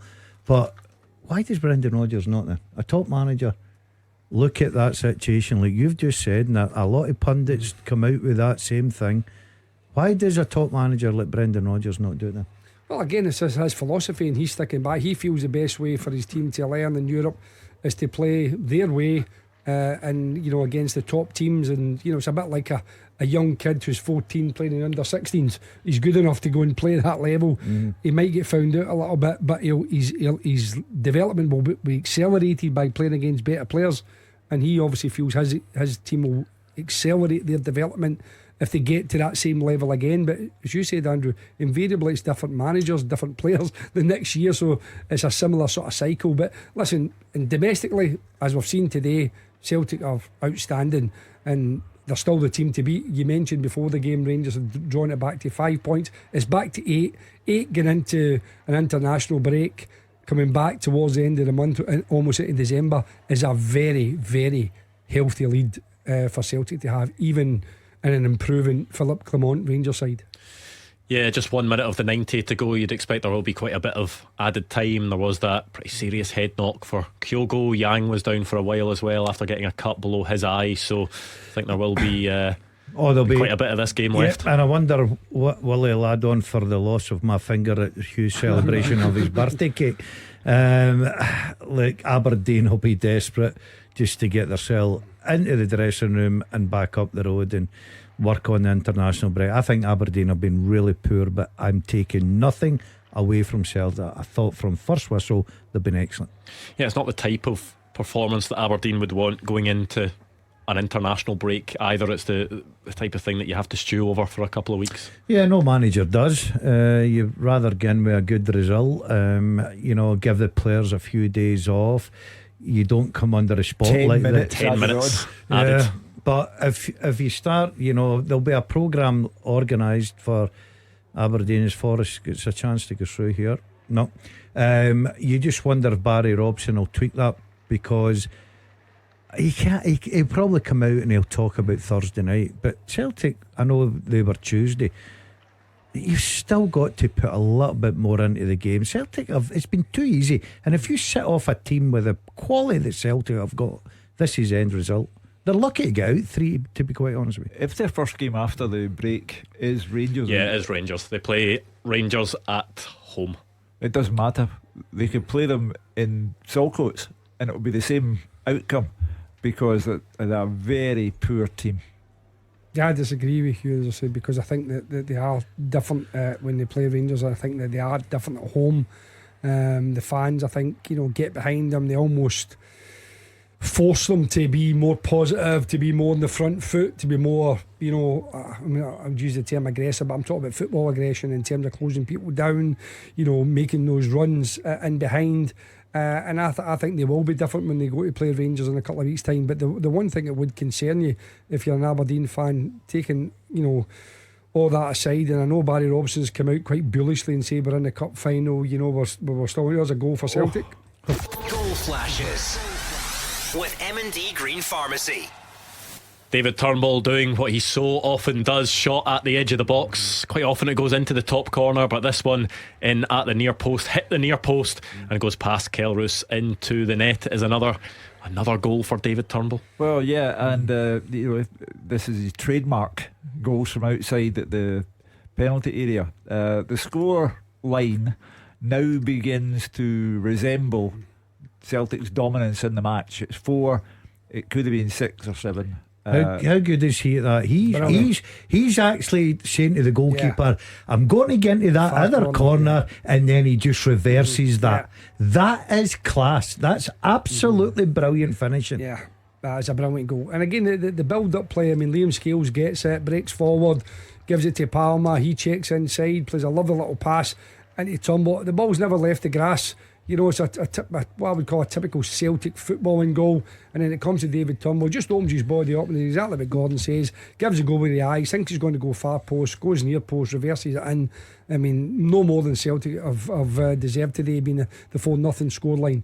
And just finishing off what I was just saying earlier on, Hugh mentioned 2 points from the bottom of the league. I mean, you can, I know it's tight, but Aberdeen shouldn't be anywhere near that type of situation coming in towards December. Absolutely not. Look at the top goal scorers in the league. Matt O'Reilly could be another for Celtic here. Matt O'Reilly scoops the ball over James Forrest on the full volley, but gets it all wrong and boots it over the bar. That's the way I'd have finished. Yeah, I'll get back to Turnbull. I fight his cause every time in the phone-in, because he comes in for me, my personal opinion, he comes in for unfair criticism. Is he as good as Hatate and O'Reilly and McGregor? No, he's not. But as a squad player, I think he gives so much. The goals he scores, the passes, free kicks, everything about the boy. And for some reason, he still gets a bit of criticism. When you look at the top goal scorers in the league, Matt O'Reilly had 6 coming into today. James Tavernier had 5, he's now on 6. Kyogo had 5, he's now on 6. David Turnbull had 5, and he's now on 6 as well. So he's up there with Tavernier, Kyogo and Matt O'Reilly as joint. Exactly. So you look at, he's played way fewer minutes. He's actually, before today, he'd averaged a goal every 96 minutes in the Premiership. That'll be even less now because it was only a substitute appearance today. So he's actually scoring at a much better rate than any of those players. I mean, as Gordon said, he's terrific in that attacking third. You know, he's got lovely composure. Listen, we don't score enough goals from outside the box, and he's one of the players that does it, you know, repeatedly. You know, he's just got that, you know, confidence in his own ability. He doesn't try to take the leather off the ball. He controls the shots, and even when he doesn't score, he hits the target. So he's a terrific player. Again, a little bit of Riley. I'll be surprised if someone doesn't come in, you know, because I think his contract's up in at the end of the season. So I'll be surprised in January, you know, if there's not a few people looking to take him down south, you know, because he's certainly good enough, and you could get an absolute bargain. Even if you did pay some sort of fee in January, it would be a lot less than a player of his quality would be normally worth. There are a lot of things that managers look at, and it's not always down to goals, but if you've got a central midfielder that's scoring at that rate, it's really tough to leave them out, isn't it? Yeah, are you talking about Turnbull? Turnbull. Yeah, I felt for him today because I put up a case for him. St Mirren, Ross County, man of the match, 2 goals, missed penalty kick, and then all of a sudden he finds himself on the bench today. How does he respond? He comes out and scores a wonderful goal, because let's not be kidded, that goalkeeper, if he watches movement, thinks Turnbull's going to the other corner, and he gets his foot round it, his foot round it, and he reverses it into the corner, gives the goalkeeper no chance. I think Turnbull would have found himself a bit disappointed to be left out the starting 11, but he's responded the way he always does. That's one thing I like about him. There's the next one. What a ball to Palmer. With M&D Green Pharmacy. Lewis Palmer showing his quality once again on that left side. It was the outside of his right boot, the cross, and it landed perfectly on the head of O in the 6-yard box, who heads that one in for 5-0 Celtic. And it could have been 10. The distribution, the final pass from Louis Palmer. He started it all off with the ball that got Yang his goal, and now he looks to have finished it with the ball that gets O his goal.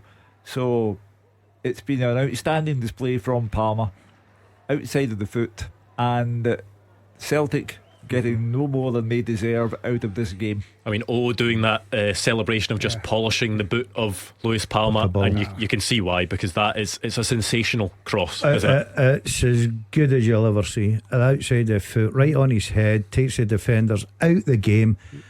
I kept saying to Hugh, I know he's not a big fan, this boy has got something in his locker, let me tell you. Yeah, he's got something in his locker for me.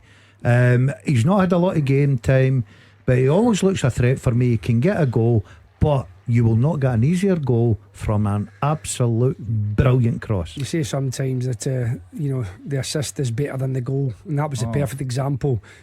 Again, just exquisite, controlled, delight. Again, we talk about entertaining the fans, as well as having an end product, because it's right on the money. And to be fair to him, gets himself in the right area, right in the middle of the 6-yard box. He has to be right physical in there as well, because he's got a defender at his back. He's creating his opportunity by getting his movement, and then just keeps a focus. But the quality of the ball from Palmer was absolutely a delight. Perfect execution, and as I said, no more than Celtic have deserved. The 5-0 scoreline, as I said, is I think a fair reflection, Hugh, on the overall game. I'm trying to think, Jim, of a worse performance from an Aberdeen team at Celtic Park in recent history. Well, what about last season when they lost 5-0 and 4-0? I mean, the record over the last 3 games that's pretty horrendous. But the poverty of the display today, the poverty is remarkable. And as I say, as for the lack of discipline, players guilty of poor challenges, it's just been a shabby day for them. With a caller on during the week there when I was on Wednesday from Aberdeen. There could be another chance for Celtic here. It's a good ball by Matt O'Reilly to find Goal flashes with M&D Green Pharmacy.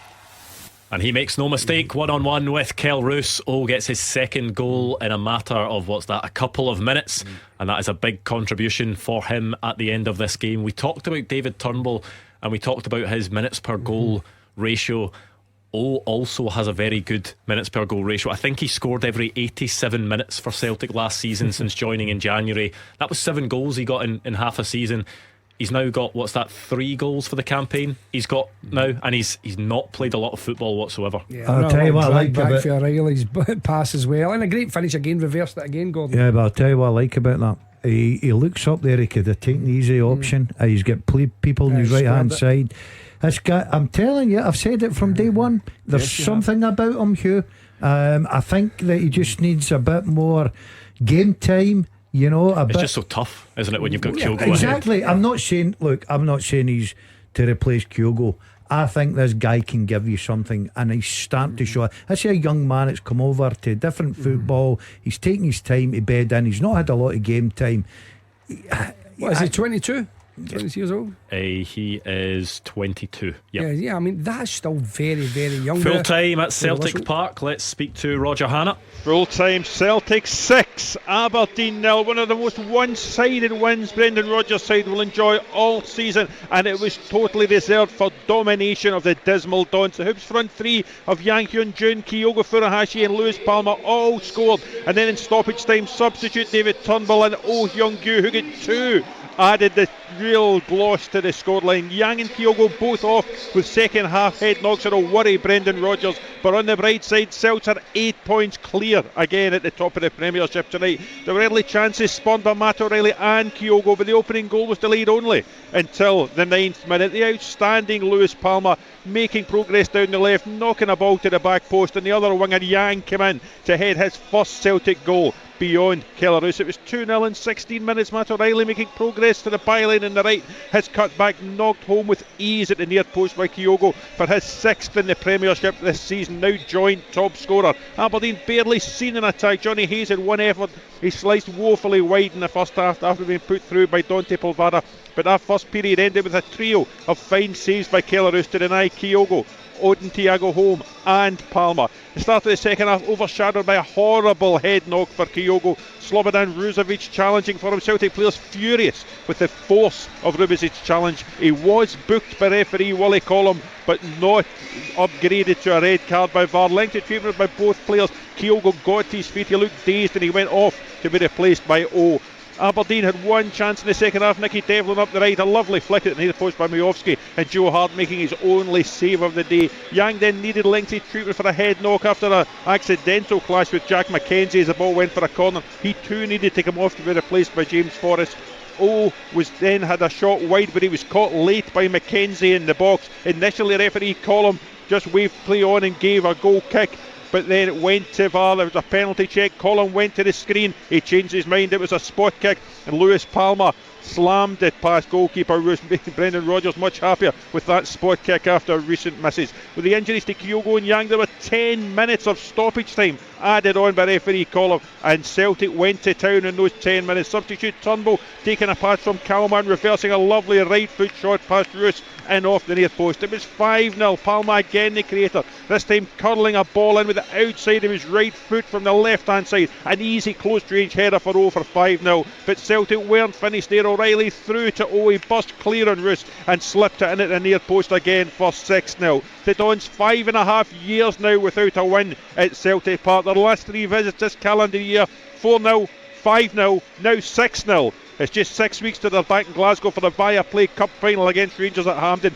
They need to put this dreadful display behind them as they go into the international break. It was 6. It might have been many more for rampant Celtic. Brendan Rodgers, on the other hand, can enjoy his 2-week break and the knowledge the champions are 8 points clear. Celtic 6, Aberdeen 0.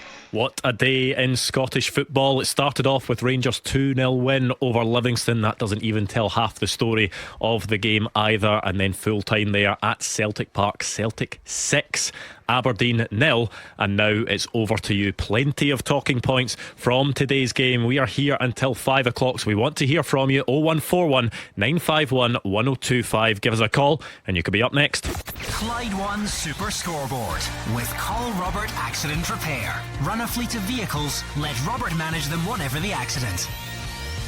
41 951 1025. Clyde One Super Scoreboard's open line. Gordon Dalziel, Jim Duffy, Hugh Keevins and myself, Andrew Maclean, taking your calls on the open line. Clyde One Super Scoreboard 0141 951 1025. And what was an action-packed day of Scottish football. Rangers 2-0 winners over Livingston at the Tony Macaroni Arena. Rangers did have 2 penalties. They had a couple of goals disallowed as well. And then Celtic up against Aberdeen at Celtic Park, a 6-0 win. And an incident between Kyogo and Rubicic, which many in here thought should have resulted in a red card for Rubicic. A hefty head-on-head collision between the two. Kyogo had to go off. Celtic running out 6-0 winners. What were your biggest takeaways from today, Hugh? I said to you it'd be a statement game for Celtic and Aberdeen, and it was. The statement from Celtic was that they could overcome the horrible defeat they suffered in Madrid in the Champions League, and they played football of a highly entertaining calibre and scored magnificent goals, and Louis Palmer was the outstanding performer. The statement from Aberdeen was Mayday, Mayday, Mayday. There is a genuine crisis at the club now. 6 goals lost. They continue to go nowhere. They are 2 points off the bottom of the league, and all associated with Aberdeen Football Club should be embarrassed this evening. Well, let's go straight to the phones. Billy is a Rangers fan in Clydebank. Billy, what did you make of your team's performance today? Hi, thanks for putting me through. Thanks for the panel. And Hugh, happy birthday. Thank you kindly. Yeah, and I hope you do reach 75. No, seriously, but I listened to the game today, obviously. In the first half, Rangers were absolutely excellent. we've done well and all the rest of it, but we can't finish it off. We've not got the killer instinct the same as what Celtic has. I listened to the Celtic game, obviously, after the Rangers game, and Celtic can just do. They've got the killer instinct. Rangers haven't. And Dessers, to me, just isn't. Dessers isn't the answer up front for Rangers. I think we need something. I mean, don't get me wrong, I'm pleased with the way Rangers are playing just now and all the rest of it, but there's something missing. There's absolutely something missing up front because we just haven't got the killer instinct. I mean, Danilo has been starting up there, Billy, and has impressed in the last few games. I think prior to today, in his last 4 games, he had 3 goals and 3 assists. It was obviously a bit of rotation from Philip Clement today. Do you not feel that Danilo's the answer, or do you think there's a bigger problem than just the central striker? No, Danilo's the answer. And I really don't know why Danilo didn't start today. And maybe bring Dessers on later on in the game, because Dessers just isn't the answer. I'm sorry, I hate to say it. Clement always refers to this as being his observation period, and he's looking to see what can I get out of Dessers. He knows, I think, what he can get out of Danilo, but Dessers scored in the first half, and for me, Gordon Dale was more impressed with him than I was. He doesn't convince me at all. I think I think since he's come into the building, Hugh, we've been beating him with the same stick. Now, we spoke about, and Jim highlighted it before the game, first and foremost, show a bit of work rate, get the supporters behind you. First half, I thought his work rate was good. I think he's closing down and he caused a few problems. Get goals. He scores a goal. I'm not saying he's the answer. I do agree. I still think he's a long, long way to go, but I'd rather give him a bit of encouragement and a bit of pat in the back, because I think for the first 45 minutes, I think he played very well today. Yeah, Billy, your issue is, with Dessers and him playing over Danilo. If it was just rotation from Philip Clement, and Danilo certainly in the last few games has looked like the man that's going to lead the line for Rangers, are you quite happy with the way that he's been performing and the direction things are going in under Clement? The direction of what's happening with Clement and then by Danilo, and I understand what everybody's saying about Dessers today, but he scored a goal, but how many chances did he fall? Honestly, he put it wide and all the rest of it, and that's just no. I mean, Celtic didn't put it wide. When they got the chances, they took them, they held them. In the January transfer window, you get a chance to see about Clement's judgment on a player. He's dealing with the Michael Beale players now. You'll know in January if another striker comes in that he understands Danilo will do it for him, but he doesn't think that Dessers There's will. also Kemar Roof there as well, who's building his way up to fitness. And the manager is on record as saying that he really wants him to get back up to that level because he clearly rates him. Yeah, but I don't think you can bank on building your team around Kemar Roof, because he's just had so many. He's not just the time he's at Rangers, pre that as well. He's been very, very unfortunate the last 4 years maybe, and therefore you need to understand that if you're building a team, you need that reliability as much as you possibly can. I feel a wee bit sorry for Dessers again, because he's went to a club like Rangers with big expectations, big demands, and he's got to fit in, and some players click straight away and some players take time. He's under his second manager in a relatively short period of time. I think there has to be a season. Sometimes it takes a season for a player to adapt. Some players click straight away. I think you need to give the player a little bit more time, Billy, just before you make an absolute judgment on him. But I do agree, generally speaking, Rangers should have been 4 or 5 up today and put the game right to bed, and that's something they've got to be a wee bit more clinical about in their overall play, because they did play very well today in the first half. Similar in Thursday night in the first half, they were absolutely outstanding. Well, thank you to Billy. You could be up next. Give us a call, 01419 951 1025. Clyde One Super Scoreboard with Call Robert Accident Repair. NHS staff use code 67 for 10% off all repairs. Games are over. The talking begins. 0141 951 1025. Clyde One Super Scoreboard's open line. Into the final part of today's Clyde 1 Super Scoreboard. Rangers 2-0 winners over Livingston in the early kick-off, and then it was a resounding 6-0 win for Celtic at Celtic Park against Aberdeen. I'm not sure we'll be able to get the thoughts of Brendan Rodgers and Barry Robson before 5 o'clock, but certainly you'll be able to hear those tomorrow night on Clyde 1 Super Scoreboard. Let's go back to the phones though. Riley is a Celtic fan on the line. Riley, how happy were you with that performance today? I was very actually happy with him after the Athletic Madrid loss during the week. I think Celtic bounced back from that and put a brilliant performance out.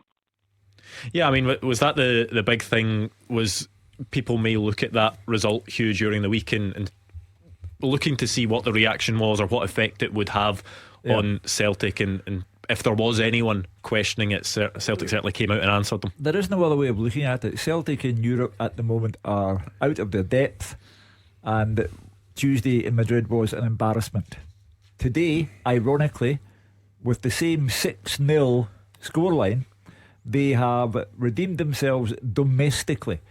Fantastic performance from Louis Palma, 2 good goals for O following the awful challenge, I'll call it, on Kyogo, which took him off the park. Strong minds for Celtic today. It's not their fault that they're playing an Aberdeen team who are hopeless, but it was enough for Riley and the other Celtic fans to know that Brendan Rodgers could still get a performance like that out of his players immediately after another European embarrassment. Yeah, Celtic have a very good record against Aberdeen at Celtic Park, but that was maybe a step up from what we've seen. Yes, Aberdeen didn't have a great game, but Celtic scored some really nice goals, could have scored more as well. Yeah, I think it's one of those stadiums where Aberdeen must just fear going. Roger told us, 5-0, a 4-0 and a 6-0 today, and I thought O'Reilly and Lewis Palmer were absolutely outstanding, even though you normally give it to the goal scorers and O scoring 2, Kyogo scoring, but those 2 creative players as well, I thought just showed the real golfing quality and class that Celtic have. And I think that scoring 2 early goals, getting the fans on side straight away after the disappointment of midweek, meant that Celtic could play that free-flowing football that the fans love to watch. Yeah, Riley, who was the standout player for you today? The standout player today, I have to say, was Luis Palma. Do you go along with that? Gordon, 2 really nice assists, scored from the penalty spot as well. I would give it, if he hadn't kicked the ball and only kicked it once, the back cross, I'd have given him man of the match. That is a fantastic skill. Brilliant ball, puts it in the plate for O. First half, he set the tempo, didn't he? He went down the left hand side. The defenders thinking he's got to come inside. He goes down the flank, puts a great ball in. Ask questions of the goalkeeper, fine, but then Yang standing back post header. That sets everything off for them. I thought Palmer today, he's getting better and better every time I see him. He's a real talent, the boy. It's the variety of the assists as well, because yes, they're both crosses from the left wing, but one, he hits the byline, left footed cross is on a plate for Yang, and then the second one outside of the boot on a plate for we talked about it during the game, but he has the ability to go both ways with both feet. It's hard to defend against, and put the icing on the cake with the penalty kick as well. So he's had a complete day today. He's a real talent. You can tell he's a real talent. When I first seen him, I thought, I'm sitting on the fence with him. But after watching him lately, as I say, he's getting better and better and better, and I think he's got to be a real fan's favourite. O does get limited game time, has done under Brendan Rodgers certainly this season. He needs to try and make an impact when he can, and today he's done that with 2 goals, getting into a good area with a headed goal, and then one of those where he's 1-on-1 with the goalkeeper. You've got a lot of time to think about it, but finishes it well. The ironic thing for Brendan Rodgers is that he loses Kyogo for the Asian Cup mid-January to mid-February, and that's not O's chance, because he's going as well to play for South Korea, and Celtic will need to get another striker in. But he took his goals exceptionally well. And Palmer, for me, Jota got Celtic £25 million. Palmer has come in and made the fans forget about Jota. Big statement indeed. Let's stick with the phones. We'll be able to squeeze one more in, I think, before the end of the show. Tom is a Rangers fan in Gourock. Tom, what did you take away from today? Hi, evening panel. Thanks for taking my call. And a very happy birthday to Hugh. I've got a lot of respect. Brilliant journalist. Actually, brilliant. No, I'll tell you, I couldn't believe Billy. I don't know if you remember my call. It was actually Hugh and Kenny Miller was on. I phoned in for Lanzarote quite 6 weeks ago or whatever it was. And I said, there was a team there. There was a team there. It just needed the right person to gel them together. And you can see the last 4, 5, 6 games, we're doing that, you know. But I found that, you know, to say, oh, we're lacking this, we're lacking that, we're not like Celtic. We are not Celtic, you know.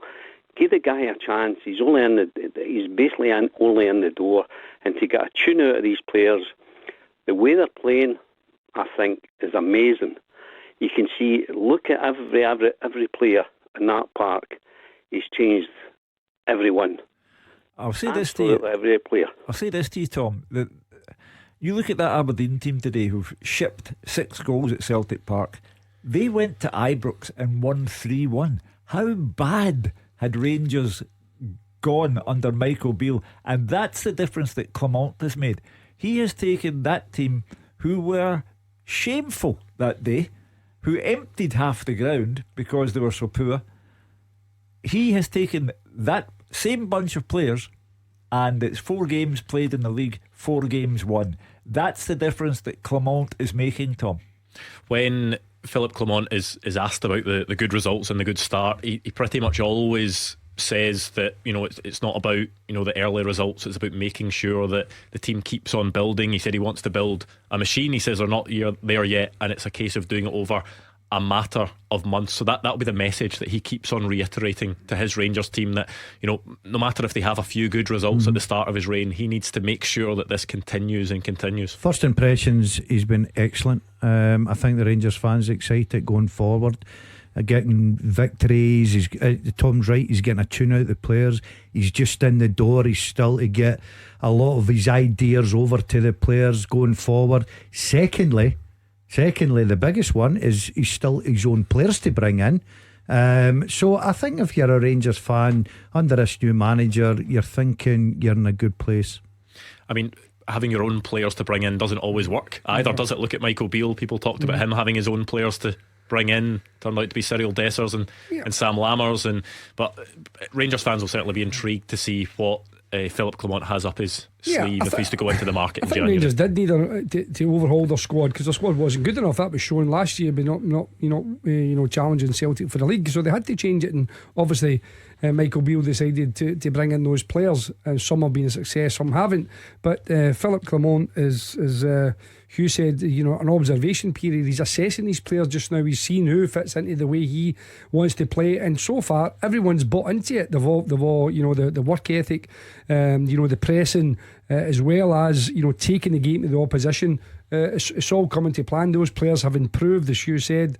You know, they've improved significantly since that Aberdeen performance, and they will look to continue to improve. And it's about that sustained improvement that's important to Philip Clement. It can't just be for a little while. It's got to be consistent, and we'll see in January what's available to him to see whether he can go and strengthen in the areas he feels is necessary. Tom, who or what for you have been the biggest improvements under Philip Clement so far? Well, I was going to say, across the board, I think every one of them, you know, from, I mean, Tavernier, let's take Tavernier and Golston. The amount of stick that guy gets is unbelievable. And for a right back, any striker would be pleased with his goal tally, you know, for 112 goals, okay, 58, 59 penalties, but what a return. You know what I mean? And I'd like you also say that Clement, as I say, he's only in 5-6 weeks. He probably still doesn't know his best team, because he's been drip fed the players like your Tom Lawrence is coming back. You know, these players are just coming back off injury, because we've had a fairly long lengthy injury list as well. You know, so this 2 weeks that he's got in front of him will be a good lesson for him, a good time to look at different players. But I also think to give that young boy McCausland, that boy's a player. And he's not frightened to give these players a chance. You know, he still sticks with Dessers. I was quite surprised he actually played Dessers. Okay, he did score a goal, you know, but I would say Danilo and Kemar Roof, you've still got him to come back if he gets him actually fit at some point where he spends more time in the park than he does in the injury table, you know. So it's I as a fan, I'm excited, and I think we've got a lot to go forward and a lot to look forward to, you know. And to go back just quickly. Well, I'll stop you there, Tom, because we are running out of time pretty quickly, unfortunately. But it's a big two weeks now for Philip Clement to be able to get his ideas across you. Celtic are on 35 points tonight. St Mirren in third place are 16 points behind them. 1/3 of the season gone, 16-point gap. Only Celtic and Rangers matter in this league now, and the Philippe Clement factor has made it all very interesting. But Celtic showed by the strength of their minds today that they are not going to give up their title without one heck of a fight. When did you last hear of a team who lost 6-0 winning 6-0 in their next game? That's quite a feat. Well, thank you to Tom. Unfortunately, that is all we've got time for today, because it has been an action-packed day of Scottish football. But do not worry, because we will be back tomorrow night on YouTube, Facebook and Twitter. You can listen from 6 o'clock. Just search for Clyde 1 SSB. Remember, if you want to catch up on the show, you can listen back wherever you get your podcasts as well. We'll be Gordon Duncan, Roger Hanna and Andy Halliday in the studio for that one tomorrow. We didn't quite get the manager reaction in from Brendan Rodgers and from Barry Robson because of time constraints, but you can bet you will hear all that tomorrow. There will be lots of talking points, so make sure to get involved. Thank you to Jim Duffy, thank you to Gordon Dalziel, and thank you to the birthday boy Hugh Keevins on his 74th birthday. And thank you to you for joining us at home. But stay right there, because the Hits UK chart is coming up next.